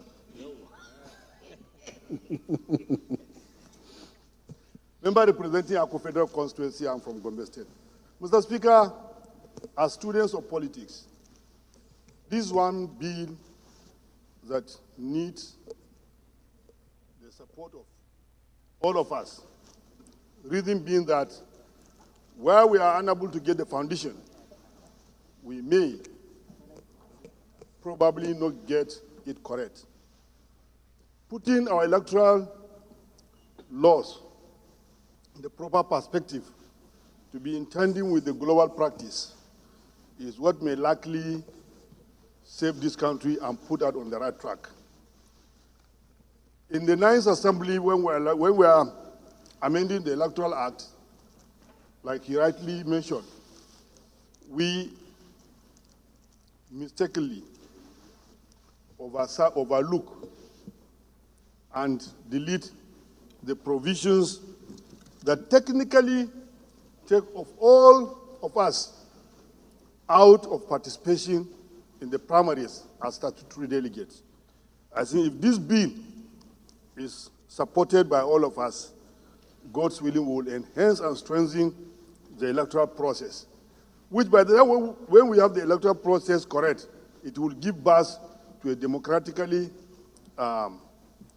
elected government that will be more focused, because the basis and the foundation of that particular government is very, very fortified. I plead with our colleagues to please support this bill, as it is a God-fearing bill. Thank you. Thank you very much, Chief Whip. Let me hear from the Right Honorable Idris Ahmed Wassim. Mr. Speaker, respected colleagues, my name is Ahmed Idris. I represent Wasai, Federal Constituency of Plateau State. Mr. Speaker, respected colleagues, I want to appreciate you and appreciate my brother, Omar Flatter, for bringing this amendment, and to urge my respected colleagues to support this amendment and pass it with the speed of light, because it will strengthen our democratic processes and procedure. Mr. Speaker, respected colleagues, I think this is very apt. And I was just sharing with my brother, Honorable Faleke and Babajime, brothers and Babajime Benson, how I escaped the antics of my opposition. This particular provision is not only harmful, but it can be used by many in terms of those who are political enemies. And today, even though for this moment I'm revealing, they don't know, because they have planned mischief against me using the independent electoral members who are working in tandem with them to now have additional votes into my own ballot boxes. But through the guidance of God, I said through the guidance of God, all my strong areas and strongholds, I made sure about 15 to 20 persons go for accreditation without voting. So they are concerned after the declaration, how did we escape this particular electoral act provision?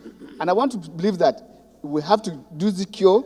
And Mr. Speaker, respectfully, not only on that one, the procedure, what really happened, I think out of mischief, some people excluded us.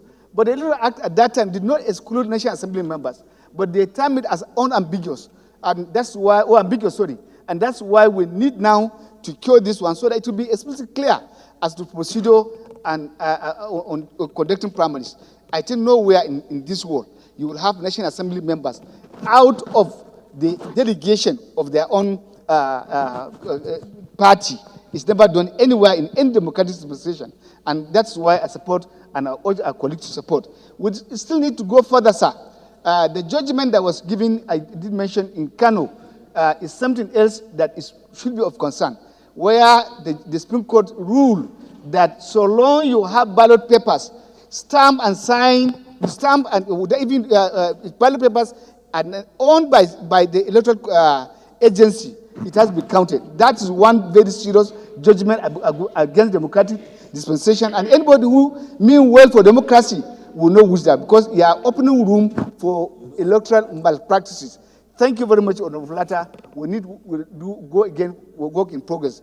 And I want to urge my colleague to support this amendment and pass it, like I did mention, in the language of my brother, Honorable Minority Leader, with speed of light. Thank you very much, sir. Thank you. Honorable Salam Bamidele. Thank you, Mr. Speaker. Bamidele Salam, at the north, at the south, at the Reji Federal Constituency of Osun State. Mr. Speaker, I want to stand this afternoon with a little bit of a divergent view on the position canvassed in the lead debate by my senior colleague. While agreeing with the mischief that he intends to cure with this bill, that is preventing a case where people deliberately orchestrate overvoting in order to put fellow contestants at a disadvantage. Mr. Speaker, I'm worried at the provision or the proposition of asking or making a provision that the presiding officer be made to face criminal liability for cases of overvoting. And I'm saying this, Mr. Speaker, because it is not in all instances that overvoting as a result of the collusion of the presiding officer, and I stand to be corrected. I've had cases where at the period of accreditation, because of the malfunctioning of the accreditation machine, cases of overvoting results as a result of that, occur as a result of that. Mr. Speaker, if you look at the section which my senior colleague proposed, it gives the presiding officer the power to cure the problem in one instance, to say that he could go ahead and deduct the numbers of votes cast above accreditation from across all political parties. At the same time, prescribing that the presiding officer should be criminally liable for that same act. I want to think that if this proposition passes, Mr. Speaker, we'll be putting our young Nigerians who volunteer to act as presiding officers at unnecessary risk of I was thinking that the purposive intention of the promoter of this amendment is to the effect that, granted, the provision of the law entitles the presiding officer to balance the votes in view of the accredited voters. Where he fails to do so and proceed to enter a result that is obviously outside the accredited voters, he should be penalized. I think that is the purposive intention of the promoter of this amendment, unless you saw it differently. Mr. Speaker, I see it differently because we have to interpret it strictly in accordance with the words used. The proposition, Mr. Speaker, is that he shall deduct the number of votes, of excess votes across all political parties in that political union, and the presiding officer shall be prosecuted. In other words, why don't we remove the conjunctive and replace it with or? Well, Mr. Speaker, I think this is the level where we discuss the general principles of the bill, if I'm properly guided. We are discussing the general purpose of the bill. And I think that this leg, like I said, will put these presiding officers at unnecessary risk of prosecution, even when the result of that act may not necessarily be as a result of their own negligence or collusion. So, are you saying we should remove any punitive measure completely? Yes, Mr. Speaker, I am saying that I do not think this provision is actually necessary in the first instance. I agree with the position that, you see, Mr. Speaker, I think there's one thing we are running away from in this country. And we have said it severally, even at previous attempt to amend the Electoral Act. Unless we fully digitalize our electoral process by accepting e-voting, you can hardly be able to avoid situations like this happening as a result of manual or human error.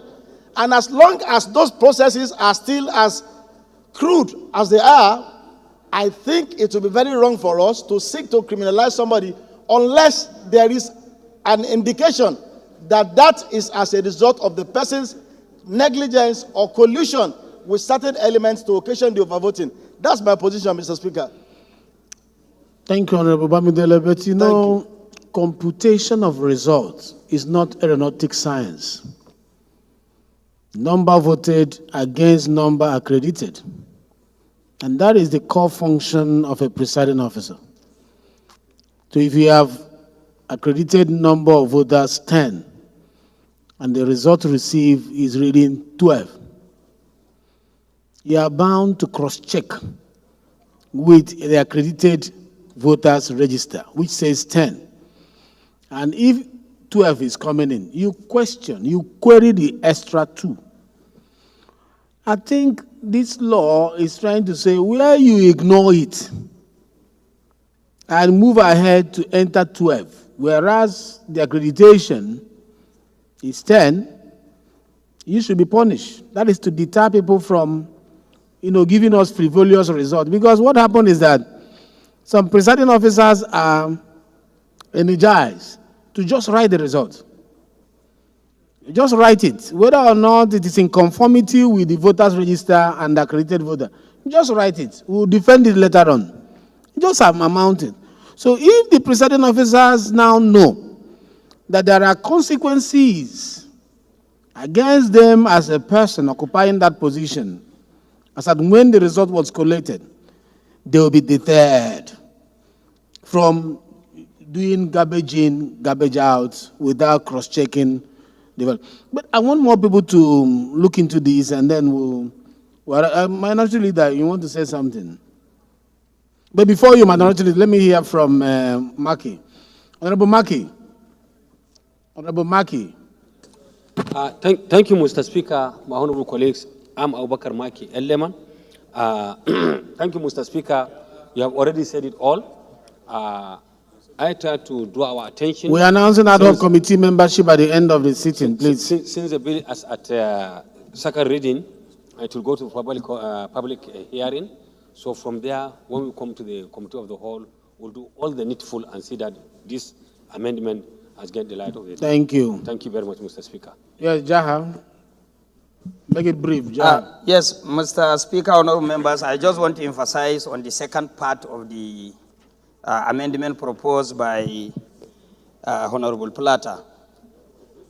I support without any mixed of words, because I see no reason why in democracy, the more the merrier. I see no reason why, for instance, in Bende, less than 50 delegates will decide the fate of who is going to represent them for the next 4 years in a political party. Especially in some even political parties, it's only 3 delegates per ward In other words, a constituency with 10 electoral wards have 30 delegates to decide the fate of more than 200 or 300,000 people in that political party. So the issue of defining clearly those that can participate in the process of selecting or electing or picking a candidate for a political party is very, very critical to involve statutory delegates, particularly sitting members of the National Assembly and sitting members of the State Houses of Assembly, former members of State Assembly and former members of National Assembly. At least let them participate. Secondly, executive members of a political party should equally participate so that there will be democratically elected candidate for a political party. But by the time you have less than 30 to decide who is coming here to represent 300 or 400,000 people is where you have issue. Sometimes if care is not taken, somebody that has a very large pocket can buy them over and become a candidate and come here and do the wrong thing because the process was faulty. So, Mr. Speaker, honorable members, we should be specific on the indirect primaries of political parties as earlier recommended by this amendment. This is my position. Thank you. Thank you. Let's hear from you before you are minority leader. Mr. Speaker, my honorable colleagues, my name is Honorable Uzokwe Peter Efani. I represent the good people of Newi North, Newi South, and the Okusigo constituency. I rise this afternoon to talk on this amendment and in support of it.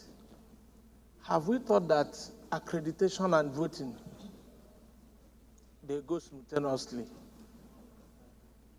How can a presiding officer, after accreditation, give you ballot paper, and at the end of the day, you have more result than what was voted for? Is it real? No. You are not doing accreditation and come back to vote. As you have been doing the accreditation, you are giving ballot paper to go and vote. So why must the result be different from what you are having physically? You consult a machine and see why the disparity in figures, and you correct it there in the presence of all political parties. There will be agreement. You feed in the result and announce it there.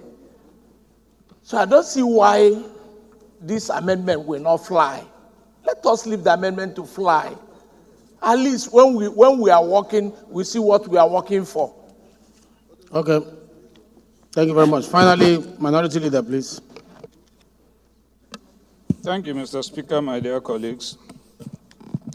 I stand to commend the mover of this bill for an amendment, very, very fundamental and crucial. And I support the amendment. However, because we are discussing the general principles of the bill, we need to present to those who will be working on it areas to look at, one of which Bamidele has just pointed out. We believe that by the time it comes back, they will cross the T's and dot the I's, and then perhaps at the committee of the whole. But I want to take us on a mathematical excursion. So I will urge my colleagues to please take their paper and biro and follow this argument so that we'll look deeper into this. And then when we are coming out, we'll come out with a minority leader say you should take your paper and biro, that we are doing a mathematical excursion. Yes, sir. Chairman works. We are on a mathematical excursion. So we are doing it with our pen and paper. At the end of the day, we'll come out with something that will not lead us We into are doing problem. mathematical excursion with pen and paper. Yes, sir. Let me take an example of a practical election, and you have YV as one of the candidates, Professor Julius as one of the candidates, Kumo as another candidate, different political parties, but candidates, Jaha and our brother Maki, 5 of them contesting. So I take them 1, 2, 3, 4, 5. And the first candidate scored 25. So I urge that you take 25 down because you're going to do subtraction. And the second candidate scored 22. Third candidate scored 18 votes. Fourth, 10. And the fifth, 5 votes. Now, the third candidate, who is Kumo, did overvoting or sponsored overvoting by 20 votes. What is the accredited number of voters? Why are you limiting it to Chief Whip? No. Why are you calling Kubo? Even though he says he's a malam, you are still indicting him. Vote again now. You know what malam means? This is a righteous man. Why are you imputing to him that he's doing overvoting? He sponsored overvoting. Well, it's just an example. It's not you. It's not you in person. Thank you, sir. Take that the third candidate now sponsored overvoting by 20 votes, with an accredited figure of 78 in all, if you take their first initial real figures. Now, if he sponsored 20 votes added to his own, he now gets 28 instead of 18 and becomes the winner, while ordinarily he was the second runner-up. Now, if you add that 20, his total votes becomes 28, and he's now the winner.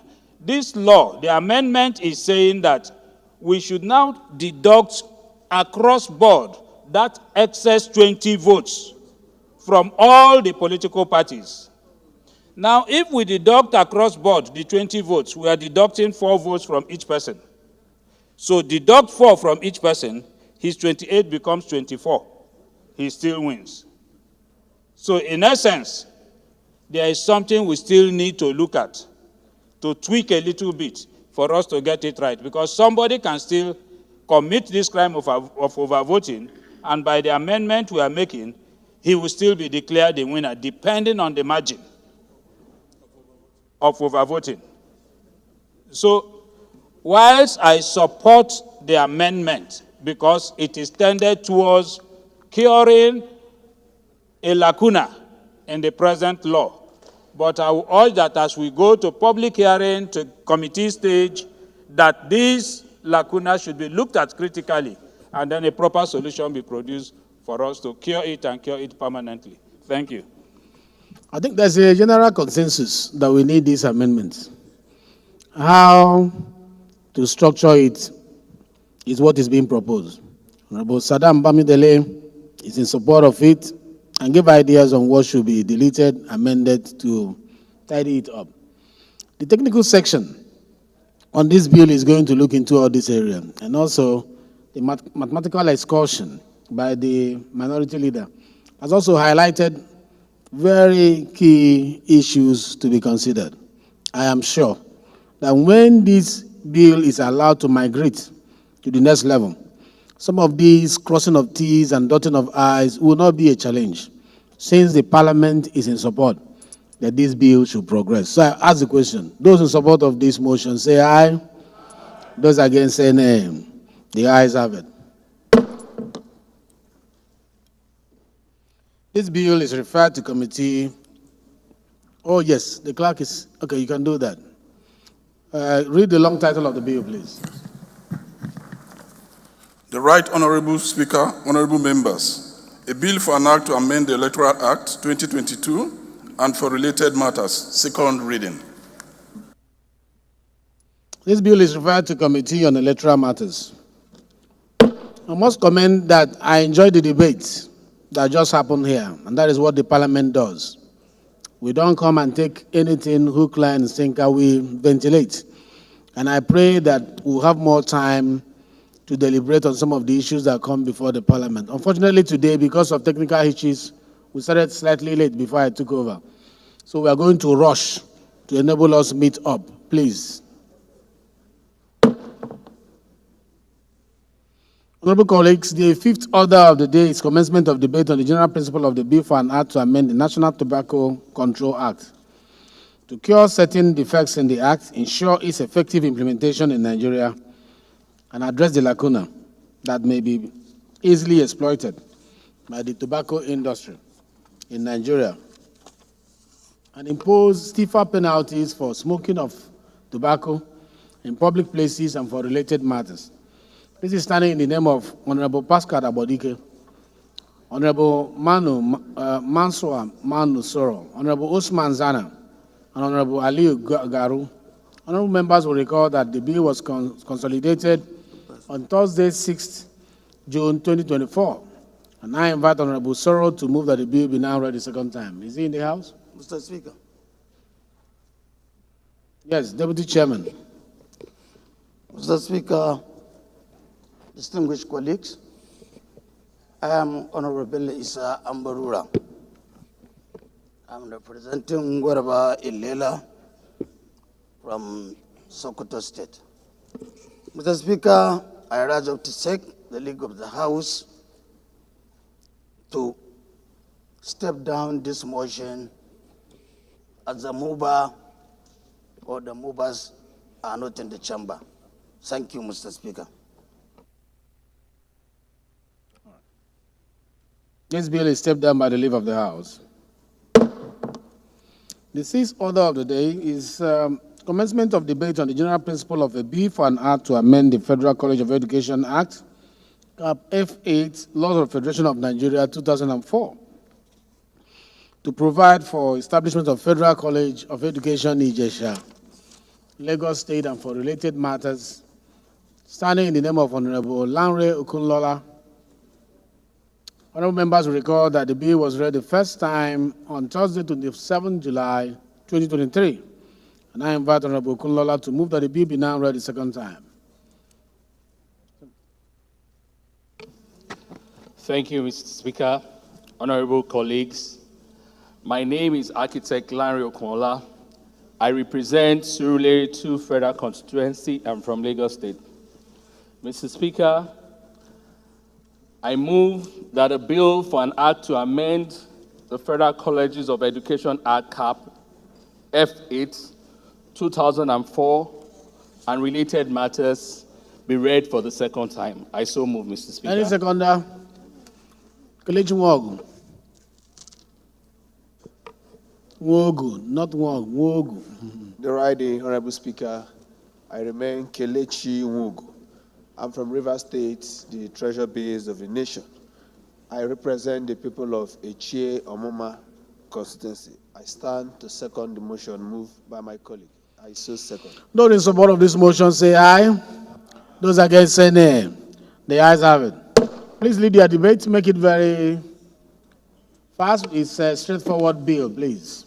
Mr. Speaker, honorable colleagues, I'm delighted to lead this debate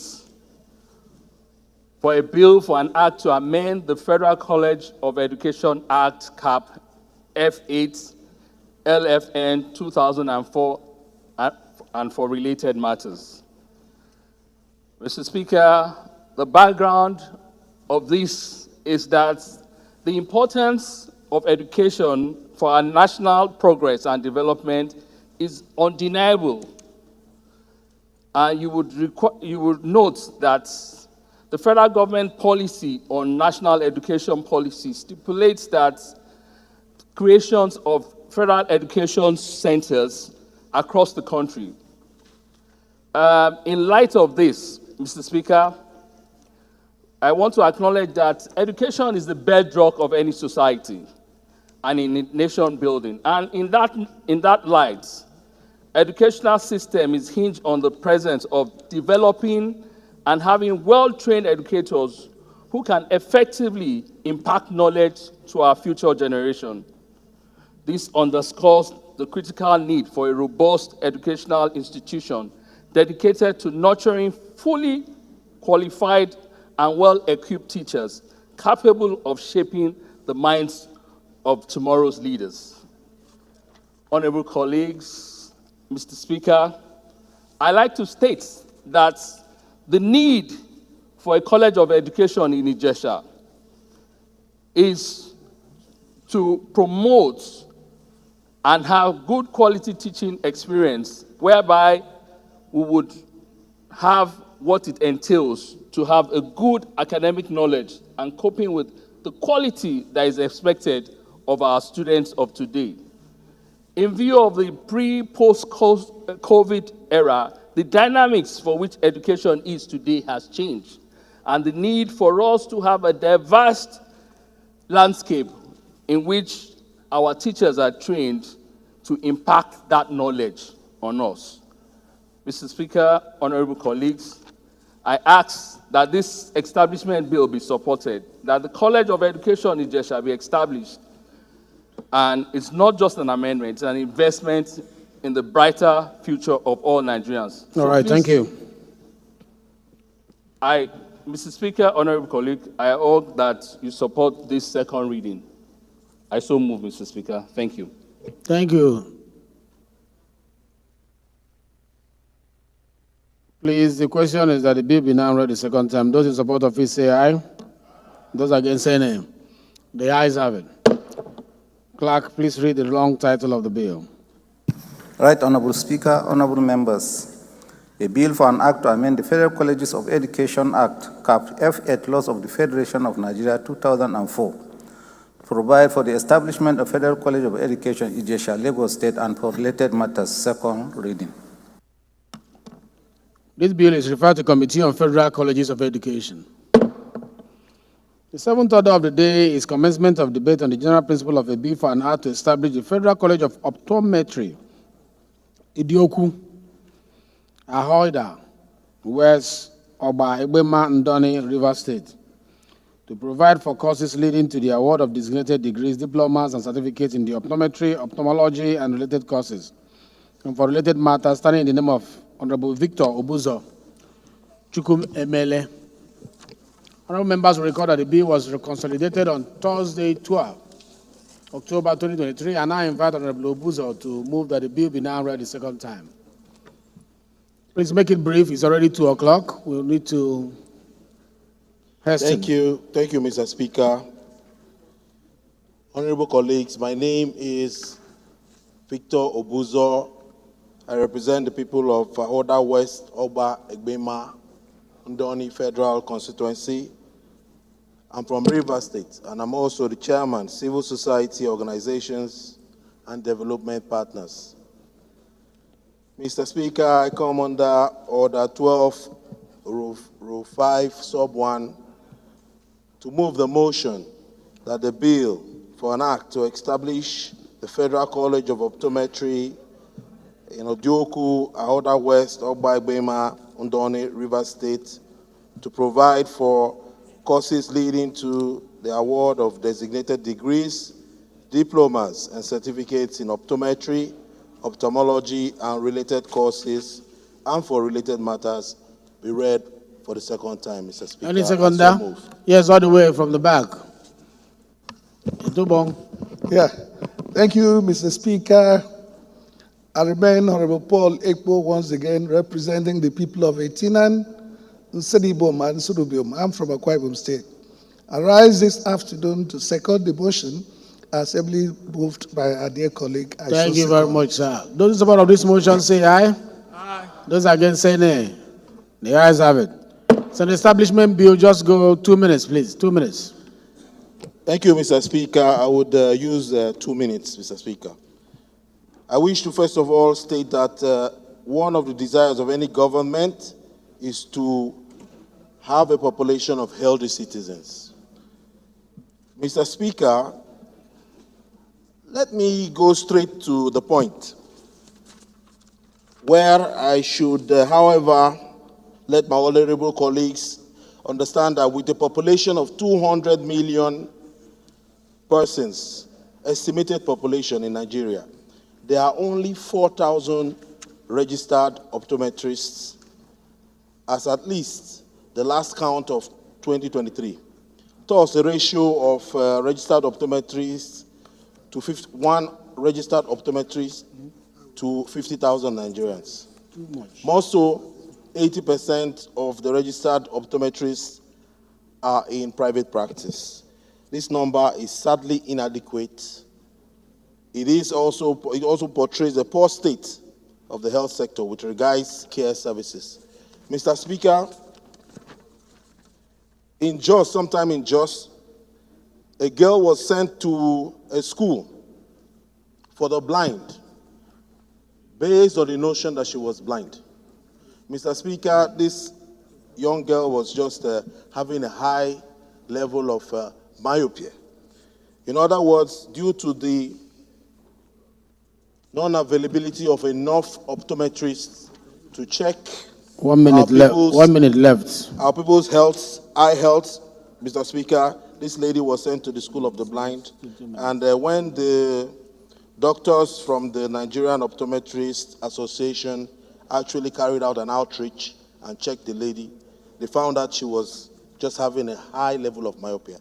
Mr. Speaker, it must also be noted that we have no College of Optometry in this country to churn out optometrists in order to care for the people's eye and, in other words, ensure that visibility care is taking good, healthy measures in our country. So, Mr. Speaker, due to the shortness of time, I want to let the honorable members know that the bill is structured in 3 parts, and I want to plead that my honorable colleagues support this bill so that after the establishment in the South-South zone, it can be replicated across the 6 zones of the country so that the eye care of our people can be optimally met. Mr. Speaker, I so move. Thank you. Thank you. He has given assignment to those who are going to work on the technical committee. If this thing goes through, that this bill should be restructured to be implemented in the 6 geopolitical zones of the country. College of Optometry, right?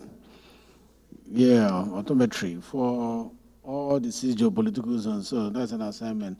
The question is that this bill be read the second time. Those in support of it say aye. Those against say nay. The ayes have it. This bill is referred to Committee on Health Institutions. Oh, clerk, please read. The long title of the bill, please. Right Honorable Speaker, honorable members, a bill for an act to establish the Federal College of Optometry, Odioku, Ahoda West, Ogba Egbema, Ndoni, Rivers State, to provide for courses leading to the award of distinguished degrees, diplomas, and certificates in optometry, ophthalmology, and related courses, and for related matters. Second reading. This bill is referred to Committee on Health Institutions. The 8th order of the day is a motion on the need to provide training and support for women in politics, standing in the name of Honorable Blessing Chigeru Amade. Honorable Amade is invited to move the motion. Please make it as brief as possible. I'm giving people who will be speaking from now 3 minutes because we are past 2 o'clock. Honorable Blessing, are you in the house? Yes, sir. Please. Good afternoon, Mr. Speaker, my distinguished colleagues. I am Blessing Chigeru Amade, representing the good people of Port Harcourt Federal Constituency 2, an equal woman from Rivers State. I hereby rise to move a motion on the need to provide training and support for women in politics. The House knows that there are a few women in political and leadership positions in Nigeria, with women holding less than 8% of seats in both national and state assemblies. Aware that societal factors such as cultural or religious norms, marriage, indigenship, etc. impede women participation and representation in politics. The full and equitable participation of women in public life is essential to building and sustaining strong and vibrant democracies. Also aware that education is no longer the ability to read, write, and calculate, but the ability to have problem-solving and critical thinking skills necessary to bring about any changes needed. Worried that despite progress in recent years, women remain significantly underrepresented in political and leadership positions globally, and Nigeria in particular. Also worried that in Nigeria, women don't have equal opportunity and support to serve as political leaders, elected representatives, which is vital to Nigeria's democracy. Cognizant that to bring about any change in this disparity, it will require proactive measures to equip women with leadership skills, resources, and support needed to navigate the political landscape and effectively participate in decision-making processes. The House resolves to A, mandate the committees on women in Parliament and Women Affairs to liaise with the Ministry of Women Affairs and other relevant agencies to, as a matter of public importance, constantly organize trainings, conferences, seminars for women interested in running for political office, especially women in rural areas. The understanding that politics starts from the grassroots. Number 2, to mandate the Ministry of Women Affairs to designate a department with adequate budgetary provisions to help groom, train, and support women in politics and encourage the inclusion of the role of women in political leadership in our secondary school curriculum. To mandate the Committee on Legislative Compliance to monitor and ensure compliance. I so move.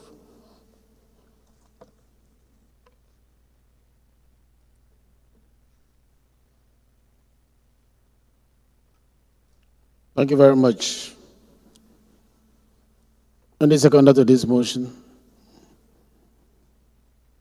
The men are seconding. That is there's no new revolution. That is very good. And I'm going all the way back there. Yes.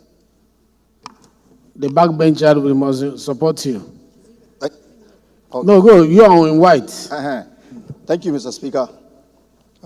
My name is Muhammad Amin Ibrahim, member representing Malamfashika for Federal Constituency. I'm from Katsina State, Mr. Speaker. I rise this afternoon to second the motion ably moved by my sister, Honorable Blessing. I so second. Thank you, sir. Those in support of this motion say aye. Support our women now. Those in support of this motion say aye. Those against say nay. The ayes have it. This feels like a bit of fresh air. The support the women are receiving. Madam, thank you for raising this motion. I'm happy that the advocacy is going on within the space for gender equality and all this advocacy to strengthen your participation. This motion, goes a long way in supporting this advocacy. Thank you for raising it. We also want to sympathize with you. We heard that you had a fire incident in your residence. I pray that God will restore all that you have lost, and members will rally around you to support you in this trying time. It's amazing the strength of a woman, but despite what you have gone through, you are still standing on the floor of the parliament to project the case of women. This is commendable. The motion is referred to Committee on Women in Parliament, Women Affairs, and Legislative Compliance. The ninth order of the day is stepped down by the leave of the House.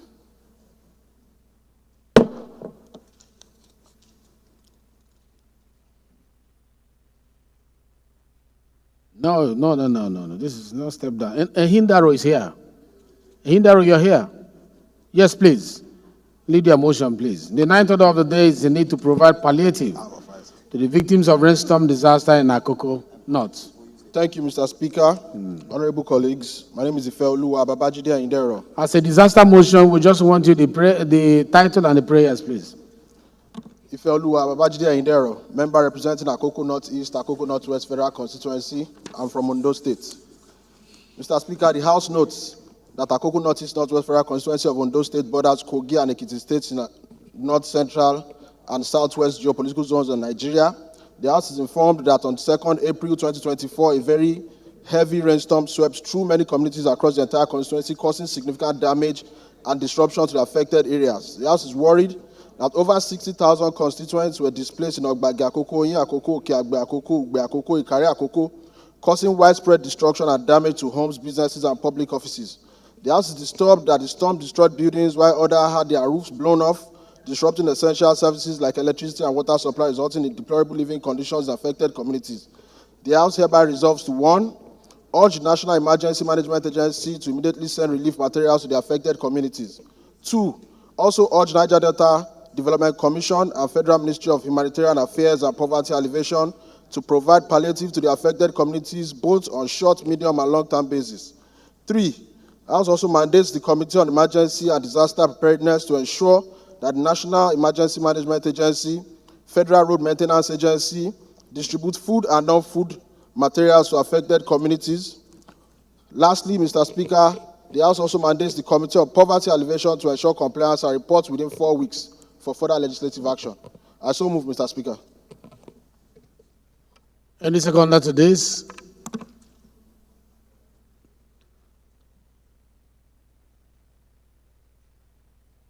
Go ahead. Thank you, Mr. Speaker. My name remains Honorable Jafaru Yakubu. I represent the good people of Bali, Gasol, Federal Constituency from Taraba State. I stand to support this motion, ably moved by Honorable Ehendero. I hereby support. Those in support of this motion say aye. Those against say nay. The ayes have it. This motion is referred to the Committee on Emergency and Disaster Preparedness and as well as Poverty Alleviation, not leaving out NDDC. The 10th order of the day is a motion on breaches and encroachment in the supervisory function of the National Lottery Regulatory Commission, a Federal Ministry of Finance, standing in the name of Honorable Olamiju Wonla Alao Akala. Honorable Alao Akala is invited to move the motion. Thank you, Mr. Speaker. I remain Olamiju Wonla Ayodeji Alao Akala, representing the good people of Ogumosho North, Ogumosho South, and Oire Federal Constituency. Mr. Speaker, I'm from the Placesetter State. Mr. Speaker, I've had a tete-a-tete with a couple of my senior colleagues, and I've been advised to step down this motion for further legislative action. So I've hereby, by the leave of the House, step down this motion to bring it back later. Thank you, Mr. Speaker. Thank you very much. Motion stepped down by the leave of the House. The 11th order of the day is a motion on rising price of fertilizer in Nigeria, standing in the name of Honorable Yusuf Shitu Galambai. Honorable Galambai is invited to move the motion. He's not around. Motion stepped down by the leave of the House. The 12th order of the day is a motion on need to connect Gajiram via Mongono to Mate local government area to national grid, standing in the name of Honorable Buka Talba. Honorable Talba is invited to move the motion. Thank you, Mr. Speaker. Honorable colleagues, my name is Honorable Bukar Talba, member representing Martin Mongono Ganze. Mr. Speaker, I am from Borno State. The House note that in 1989, the federal government directed that all local government headquarters nationwide to connect with the national grid. Also note that the defunct National Electric Power Authority, in line with the federal government directives, compiled information on possible connection and enforcement of 132 kVA to 33 kVA lines. Further note that Mongono Ganze Marte local government area and Boroso were captured by the National Electric Power Authority. Aware that Mongono local government was created in 1976, while Marte and Ganze were created in 1992. But the three local government areas are yet to connect with 132 33 kVA line, talk less of 330 transmission line. Also aware that most of the local government areas of the Federation created in 1992 has been connected to the national grid. Observe that no installation of 132 kVA 32 lines at Mongono, Ganze, Marte local government area have prevented the three local government from being connected to national grid. Those crippled the social economic development of the local government area and adjoining towns. Consider that if 132 and 33 kVA lands are connected to Mongono, Ganze, Marte local government area, the national grid adjoining area to Guzamala, Kukawa, Abadam local government area will benefit immensely and enhance the economic status of the resident appointed in local government area. Result that all the parent Ministry of Power and Transmission Company Nigeria and Nigeria Independent Power Project to connect Mongononganzi Marche local government area to 132 and 33 kV lines, and the national grid should ensure availability and stability electricity in the area. 2, mandate the Committee of Power and Executive to comply to ensure compliance. Thank you. Thank you very much. Any seconder to this? Let me go this way, Doctor. Thank you, Mr. Speaker. Honorable colleagues, my name is Honorable Dr. Midala Usman Balami. I represent the good and dynamic people of Askira Uba Hawul Federal Constituency. I'm from Borno State. Mr. Speaker, I rise this afternoon to second this very important motion as moved by my father and also colleague, Honorable Engineer Talba. I so second, Mr. Speaker. Thank you. Thank you very much. This is a utility motion, so I'll just put the question. Those in support of this motion say aye. Those against say nay. The ayes have it. This motion is referred to the Committee on Power and Legislative Compliance. The 13th order of the day is consideration of report of the Committee on Communication on a bill for an act to authorize the issue from the Statutory Revenue Fund of the Nigerian Communication Commission the total sum of 549,674,311,000 naira only, out of which 115,059,947,000 naira only is for recurrent expenditure. 18,023,435,000 naira only is for capital expenditure. 66,781,032,000 naira only is for special projects, while the sum of 17 billion naira only is for transfer to Universal Service Provision Fund. 332,807,853,000 naira only is for transfer to federal government, and 2,044 naira only is surplus deficit transfer for the financial year ending 31st December 2024. Honorable members will recall that the report was laid on Wednesday, 15th May 2024. Honorable Peter Akpatasen will move for his consideration. Honorable Akpatasen, please.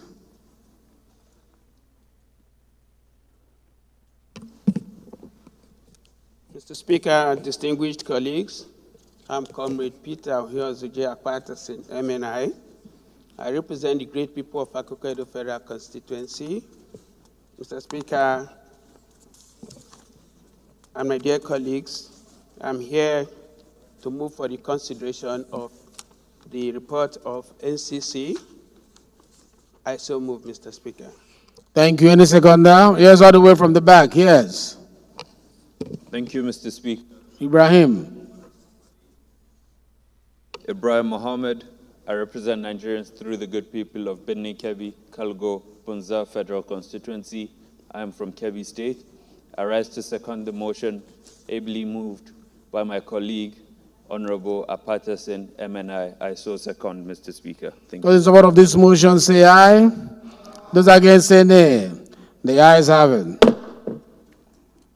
House Leader, please move that the House will resolve into the Committee of Supply.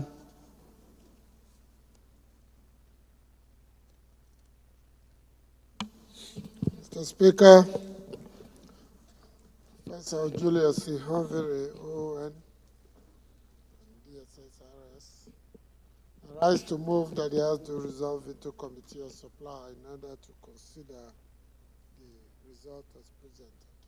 Thank you. Minority Leader, please second. Mr. Speaker, my dear colleagues, I rise to second the motion that the House do move into Committee of Supply to consider monetary bill. I so second. Those in support of this motion say aye. Those against say nay. The ayes have it.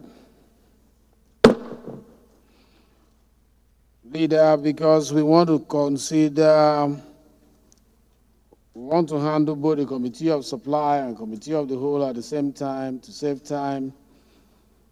Kindly move also that the House do resolve into the Committee of the Whole at the same Mr. time. Speaker, I rise to Please, you move will that the House suspend the rule to do that. suspend relevant rules to enable us move to Committee of the Whole to consider the reports as listed in the other paper. I so move. Minority Leader, please. Mr. Speaker, I rise to second the motion as moved by the House Leader. I so second. Those in support of this motion say aye. Those against say nay. The ayes have it.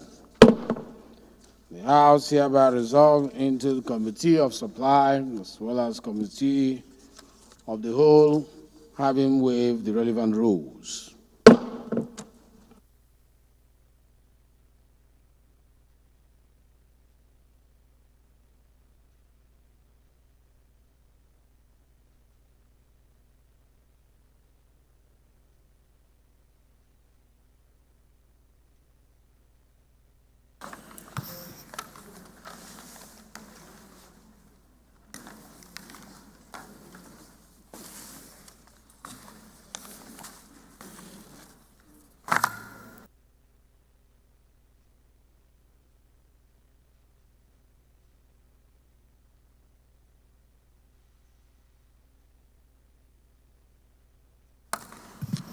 Honorable colleagues, the report to be considered is that of the Committee on Communication on the bill for an act to authorize the issue from the statutory revenue funds of the Nigerian Communications Commission, the total sum of 549,674,311,000 naira only, out of which 115,059,957,000 naira only is for recurrent expenditure.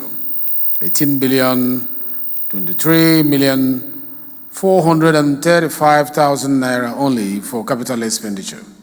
66,781,032,000 naira only is for special projects, while the sum of 17 billion naira only is for transfer to Universal Service Provision Fund. 332,807,853,000 naira only is for transfer to federal government, and 2,044 naira only is surplus deficit transfer for the financial year ending 31st December 2024. Honorable Patterson will give the synopsis of the report. I'm giving you only 1 minute because the fact speaks for itself. Honorable Patterson, please. Thank you. Thank you, Mr. Chair, my dear colleagues. The total expenditure of the Commission, as stated earlier, is 549.6 billion, consisting of total of expenditure of 115 billion and capital expenditure of 18 billion. Patterson, adopt according to the paper. Sorry? Just adopt according to the paper. Let's move on. Okay. My synopsis is according to. The committee approved the proposal and would therefore came up with a prayer that the House do approve the recommendations as stated. Thank you very much. Thank you.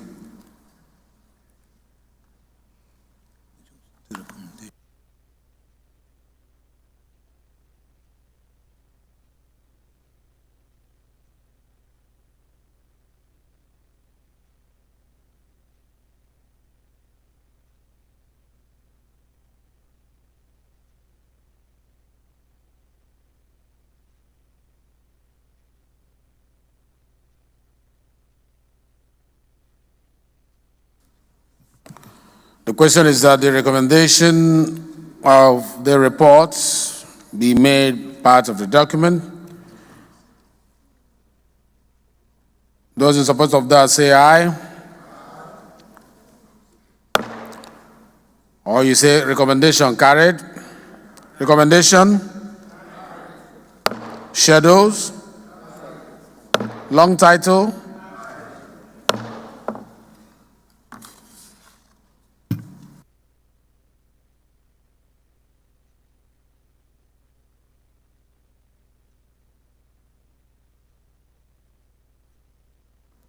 Most distinguished colleagues, the 14th order of the day is consideration of 5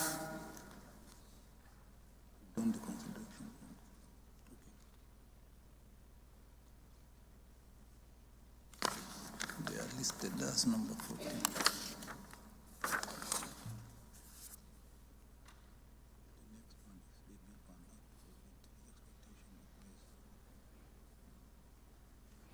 consideration of 5 reports that is standing in the name of the leader. Leader, please give us the synopsis of this report.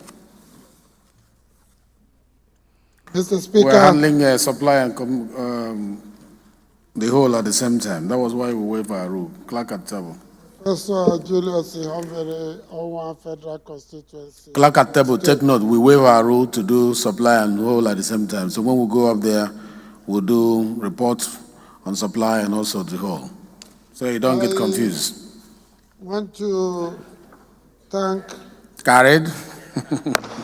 It's to save us time. Essentially, to strengthen the regulations, penalties for exporting maize beyond a certain level quantity, anything minimum of 1 metric ton. Anything above that cannot be exported because the country is in their need of maize at this particular time. We can't even find guguru and ekpa to buy on the road anymore because it is not available. If you like, you can check it out tomorrow, go around the entire federal secretariat, you won't find it. So I think I urge my colleagues to support this. We need the maize here to feed people, to feed local industries so that we can move on. Thank you, Mr. Speaker, dear colleagues. Thank you very much. The question is that 4 clauses be made part of this bill. Clause 1 to 4? Clause 1 to 4?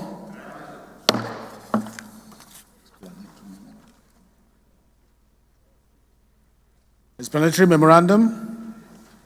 Explanatory memorandum. Long title. Leader, please. Synopsis of the second one. There's a bill for an act to give effect to the provisions of African Union Convention for the protection and assistance of internally displaced persons in Nigeria. Thank you very much, Mr. Speaker. I think this bill is simply to give effect to the provisions of the African Union Convention on the protection and assistance of internally displaced persons in Nigeria, to protect them, to give assistance, to provide durable solutions, to ensure that those who are displaced have their human rights protected, and so on. I think this is very important. Thank you. I recommend this strongly. Thank you. The question is for the 6 clauses be made part of the bill. Clause 1 to 10, 10 to 20, 20 to 30, 30 to 40, 40 to 45, 46, explanatory memorandum,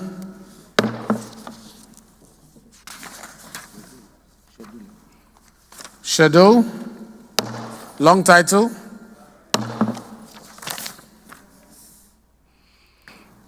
Leader, the next bill is a bill for an act to provide for establishment of Federal University of Environment Technology, Koroma, Ogoni, and for related matters. It's a straightforward bill. Just adopt your paper so that we can. Thank you, Mr. Speaker. This is very straightforward.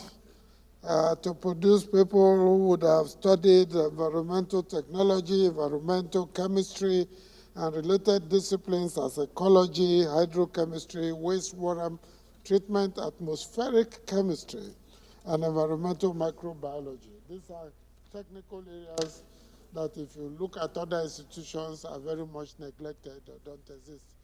They don't need to go abroad. We're going to be providing this at the Federal University of Environment Technology, Koroma, in, I think this is in River State. Highly recommended, my dear colleagues.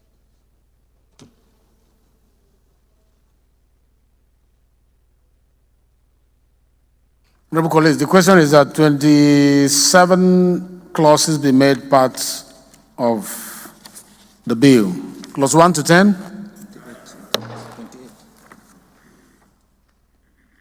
Clause 10 to 20? 20 to 27. 28 is the short title. Schedule. Explanatory memorandum. Long title.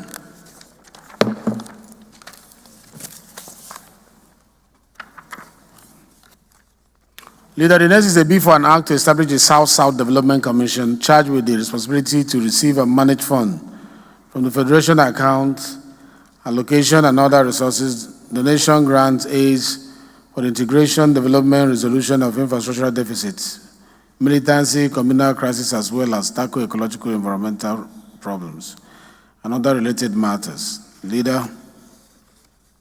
Thank you very much, Mr. Speaker. Dear colleagues, this is one in the zonal commission that this House has been working hard. As you all know, the South-South is much bigger than the Niger Delta. So there are states that are not in the Niger Delta that are in the South-South. And I think this commission is designed to deal with those issues that generally continue to afflict the peoples of the area, environmental and so forth. I would strongly recommend it that we support this bill to enable the Commission come forth and deal with those issues to promote growth and development, institutional growth and expansion.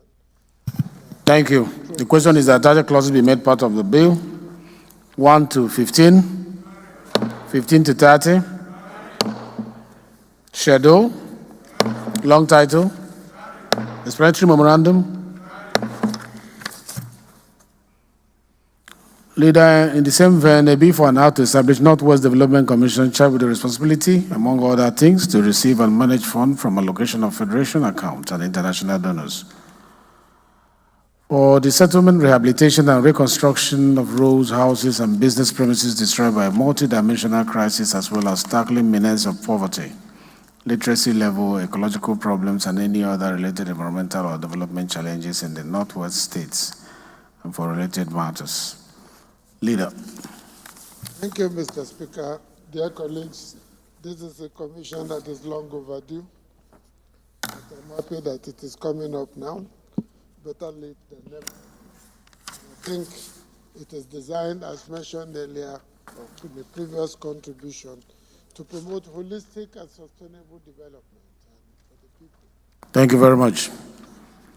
The question is that 27 clauses be made part of the bill, clause 1 to 20, 20 to 27, schedule, explanatory memorandum.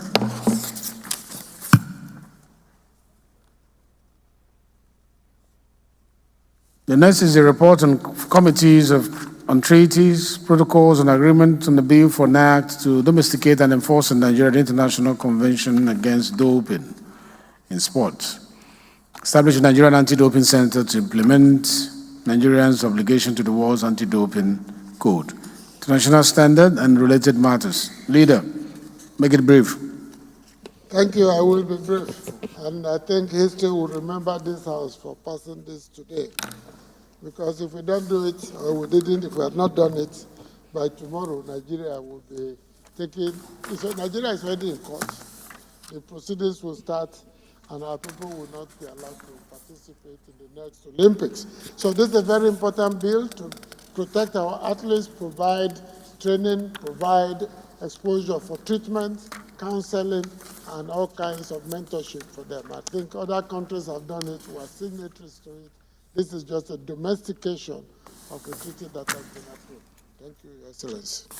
Thank you, Leader. Well put. The question is that 44 clauses be made part of the bill. Clause 1 to 40, 41, 42, 43, 44, schedule, explanatory memorandum, long title. Leader, please move that they have to refer to plenary to report progress on both the Committee of Supply and the Committee of the Whole. Having completed the assignment of the committees of the whole and supply, I rise to move that we do reserve to plenary to enable the chairman, now as Speaker, report to the House. Please, the minority leader, you may second, please. Mr. Chairman, I rise to second the motion as moved by the House leader. I so second. Those in support of this motion that the House do resort to plenary to report progress, say aye. Those against, say nay. The ayes have it. Honorable Patterson, sit down, please. It's your bill we are handling. Sit down.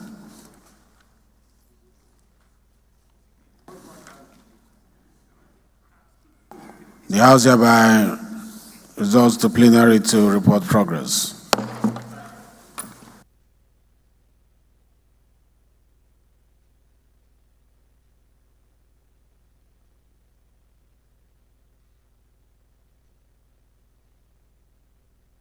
You can now move, Honorable Patterson.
Most distinguished colleagues, the House in Committee of Supply considered the reports of the Committee on Communication on the bill for an act to authorize the issue from the Statutory Revenue Fund of the Nigerian Communications Commission the sum of 549,674,311,000 naira only, out of which 115,059,947,000 naira only is for recurrent expenditure.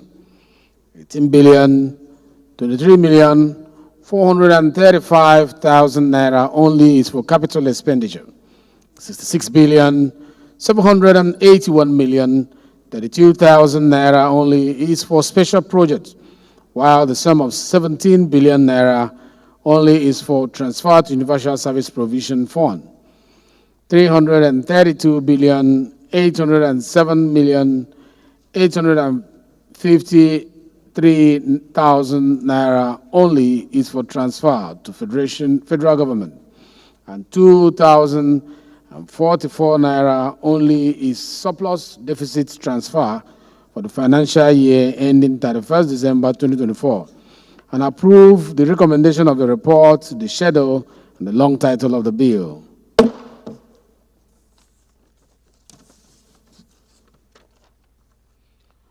This is the Chairman's report that the House and Committee of the Whole considered the report on the bill for an act to prohibit the exportation of maize or its derivative in large commercial quantities out of Nigeria for related matters, and approve clauses 1 to 4, explanatory memorandum, and the long title of the bill.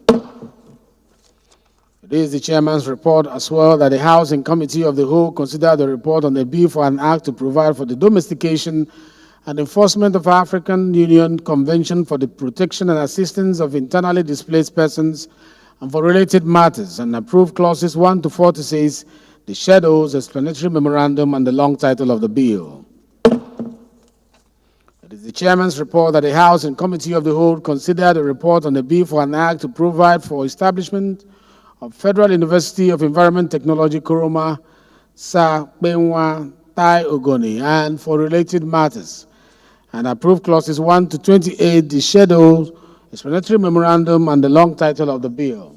It is the Chairman's report that the House and the Committee of the Whole consider the report on a bill for an act to establish South-South Development Commission charged with the responsibility to receive and manage funds from the Federation account, allocation and other sources, donation, grant, aids for the integration, development, resolution of infrastructural deficit, militancy, communal crisis, as well as tackle ecological, environmental problems, and for related matters, and approve clauses 1 to 30, the schedule, explanatory memorandum, and the long title of the bill.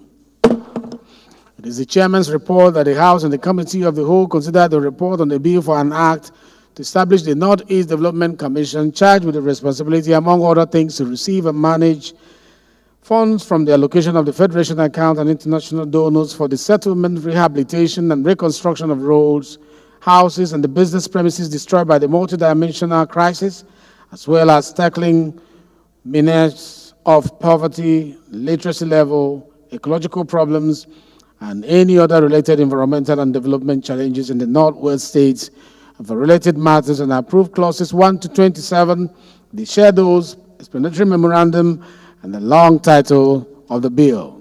It is the chairman's report that the House and the Committee of the Whole consider the report of the Committee on Treaties, Protocols, and Agreements on the bill for an act to domesticate and enforce in Nigeria the International Convention against doping in sports, establish Nigerian Anti-Doping Center to implement Nigerians' obligation toward anti-doping code, international standards, and for related matters, and approve clauses 1 to 44, the schedules, explanatory memorandum, and the long title of the bill. Leader, please move that the House do adopt the reports from the Committee of Supply and the Committee of the Whole to become a working instrument of the Parliament. Mr. Speaker, I rise to move that the House do adopt the reports from the Committee of Supply, Committee of the Whole, and adopt them as working instruments of the House. Thank you. Minority Leader, please. Mr. Speaker, my dear colleagues, I rise to second the motion as moved by the House Leader. I so second. Those in support of this motion say aye. Those against say nay. The ayes have it. The report from the Committee of Supply and Committee of the Whole hereby becomes a working instrument of the Parliament. Please, Leader, move that we do suspend our rules to enable us to have the third reading of the committee of the report from the Committee of Supply. Mr. Speaker, I rise to move that we suspend relevant rules to enable the House take a third reading on the report on Committee of Supply. I so move. Anu?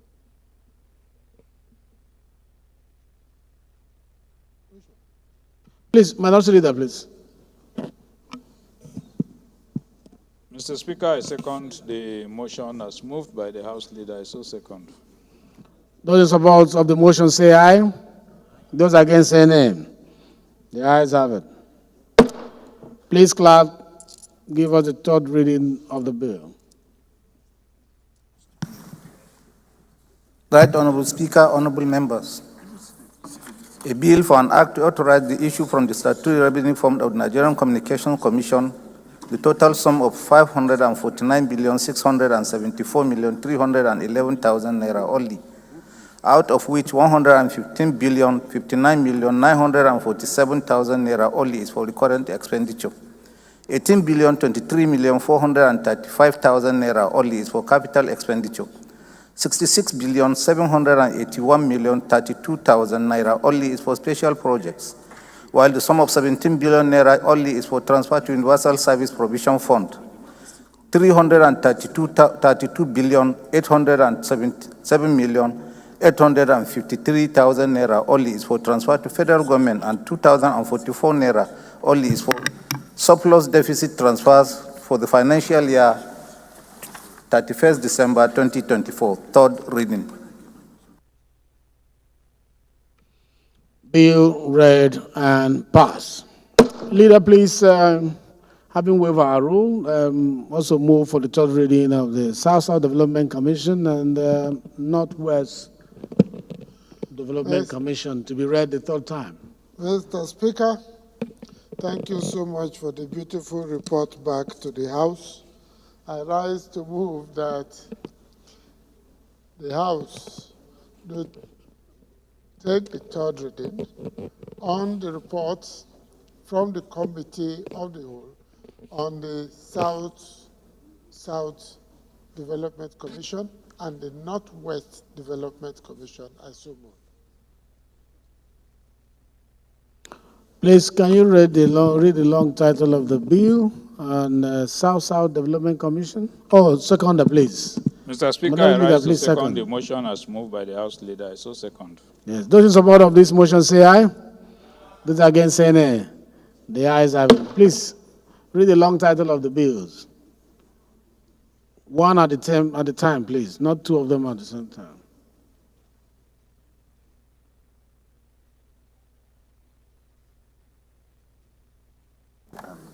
South Development Commission. Right Honorable Speaker, a bill for an act to establish South Development Commission charged with the responsibility to receive managed funds from the Federation account allocation and other sources, donations, grants, aids for the integration, development, resolution of infrastructural deficit, militancy, communal crisis, as well as tackle ecological, environmental problems and for related matters. Third reading.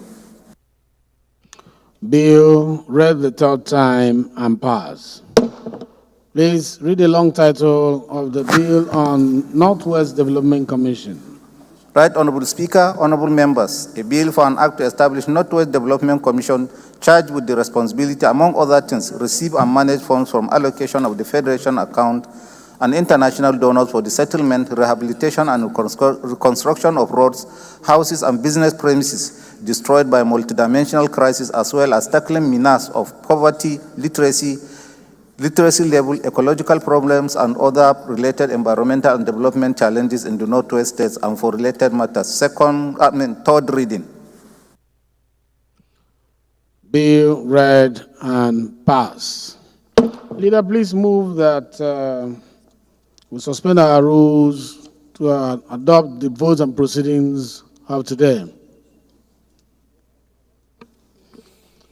Mr. Speaker, I rise to move that we suspend the relevant rules and adopt the votes and proceedings of the sitting today and make them references to future work of the House. Thank you. Minority Leader. Mr. Speaker, I rise to second the motion as moved by the House Leader. I so second. Thank you. Those in support of this motion say aye. Those against say nay. The ayes have it. Announcements.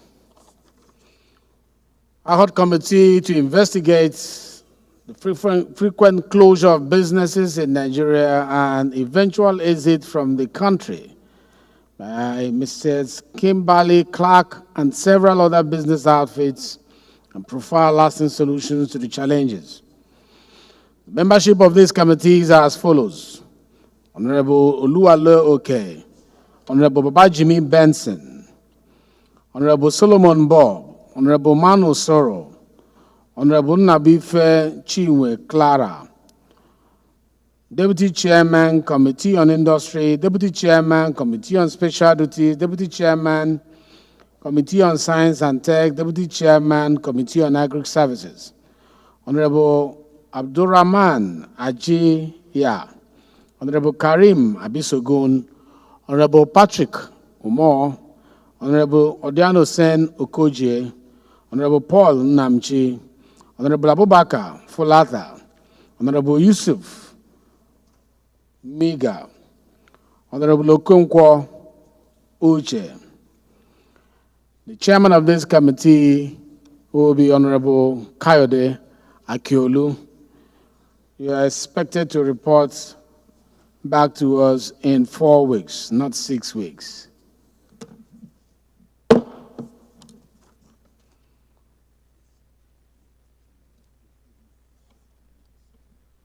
Members, you've been invited by the President of the Federal Republic of Nigeria to attend the 25th Nigerian Democracy Anniversary Parade. The theme of this parade is 25 years of enduring democracy, prospect for the future. It is taking place tomorrow, 12th June. The time is 9 a.m. The venue is Ego Square. And this card admits and is being distributed to those who are here. So make sure you get one of your cards. We should be there tomorrow to celebrate. And there is a code behind to tell you where you'll be seated. There's a code behind to tell you where you'll be seated. So they are sharing it. Please endeavor to receive your own. Please, leader, move that the House do adjourn. Speaker, point of order, please. Please do move that the House do adjourn to July 2nd, 2020. Speaker, please, point of order. Who is moving point of order? No,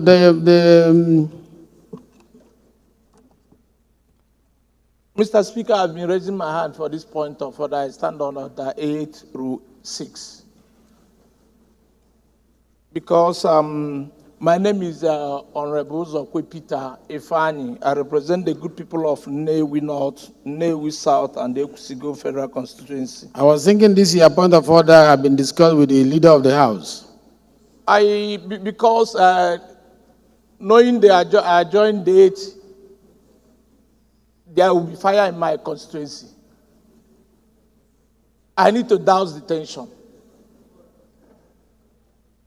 Mr. Speaker, I need to douse the tension. Okay, let's hear you, but to consider our time, it's almost 3 o'clock. Yes, even if you give me 2 minutes, I will be done with that time you gave me. Mr. Speaker, I was bamboozled and baffled with my honorable colleagues about the creation of Olu State. In as much as the Igbo nation, the Southeast, we need one state. But you cannot just sit in a place and scramble and petition Ozobo and carve my own dear town into Olu State without consulting me. I am the representative of Nnewi North, Nnewi South, and Ekusigo Federal Constituency. And I come from Ozobo. And my colleague will just disregard me and carve my town into Olu State. I want to make it clear, Mr. Speaker, that Ozobo is not part of that negotiation. In as much as we support the creation of one state for Igbo nation, please, my people are going to court. I just want to douse the decision. For them hearing my voice, they thought I was part of the decision. And I did not consult anybody to be part of that decision. And I said I did not know anything about it. Since Saturday, Sunday, Monday, my phone was switched off because they were looking for me. Is it what they sent me here to do? I said I did not know anything about Ozobo being put into a state I don't know. I was not part of the discussion. We have to carry everybody along. Communication breakdown can cause civil war again. I don't like it.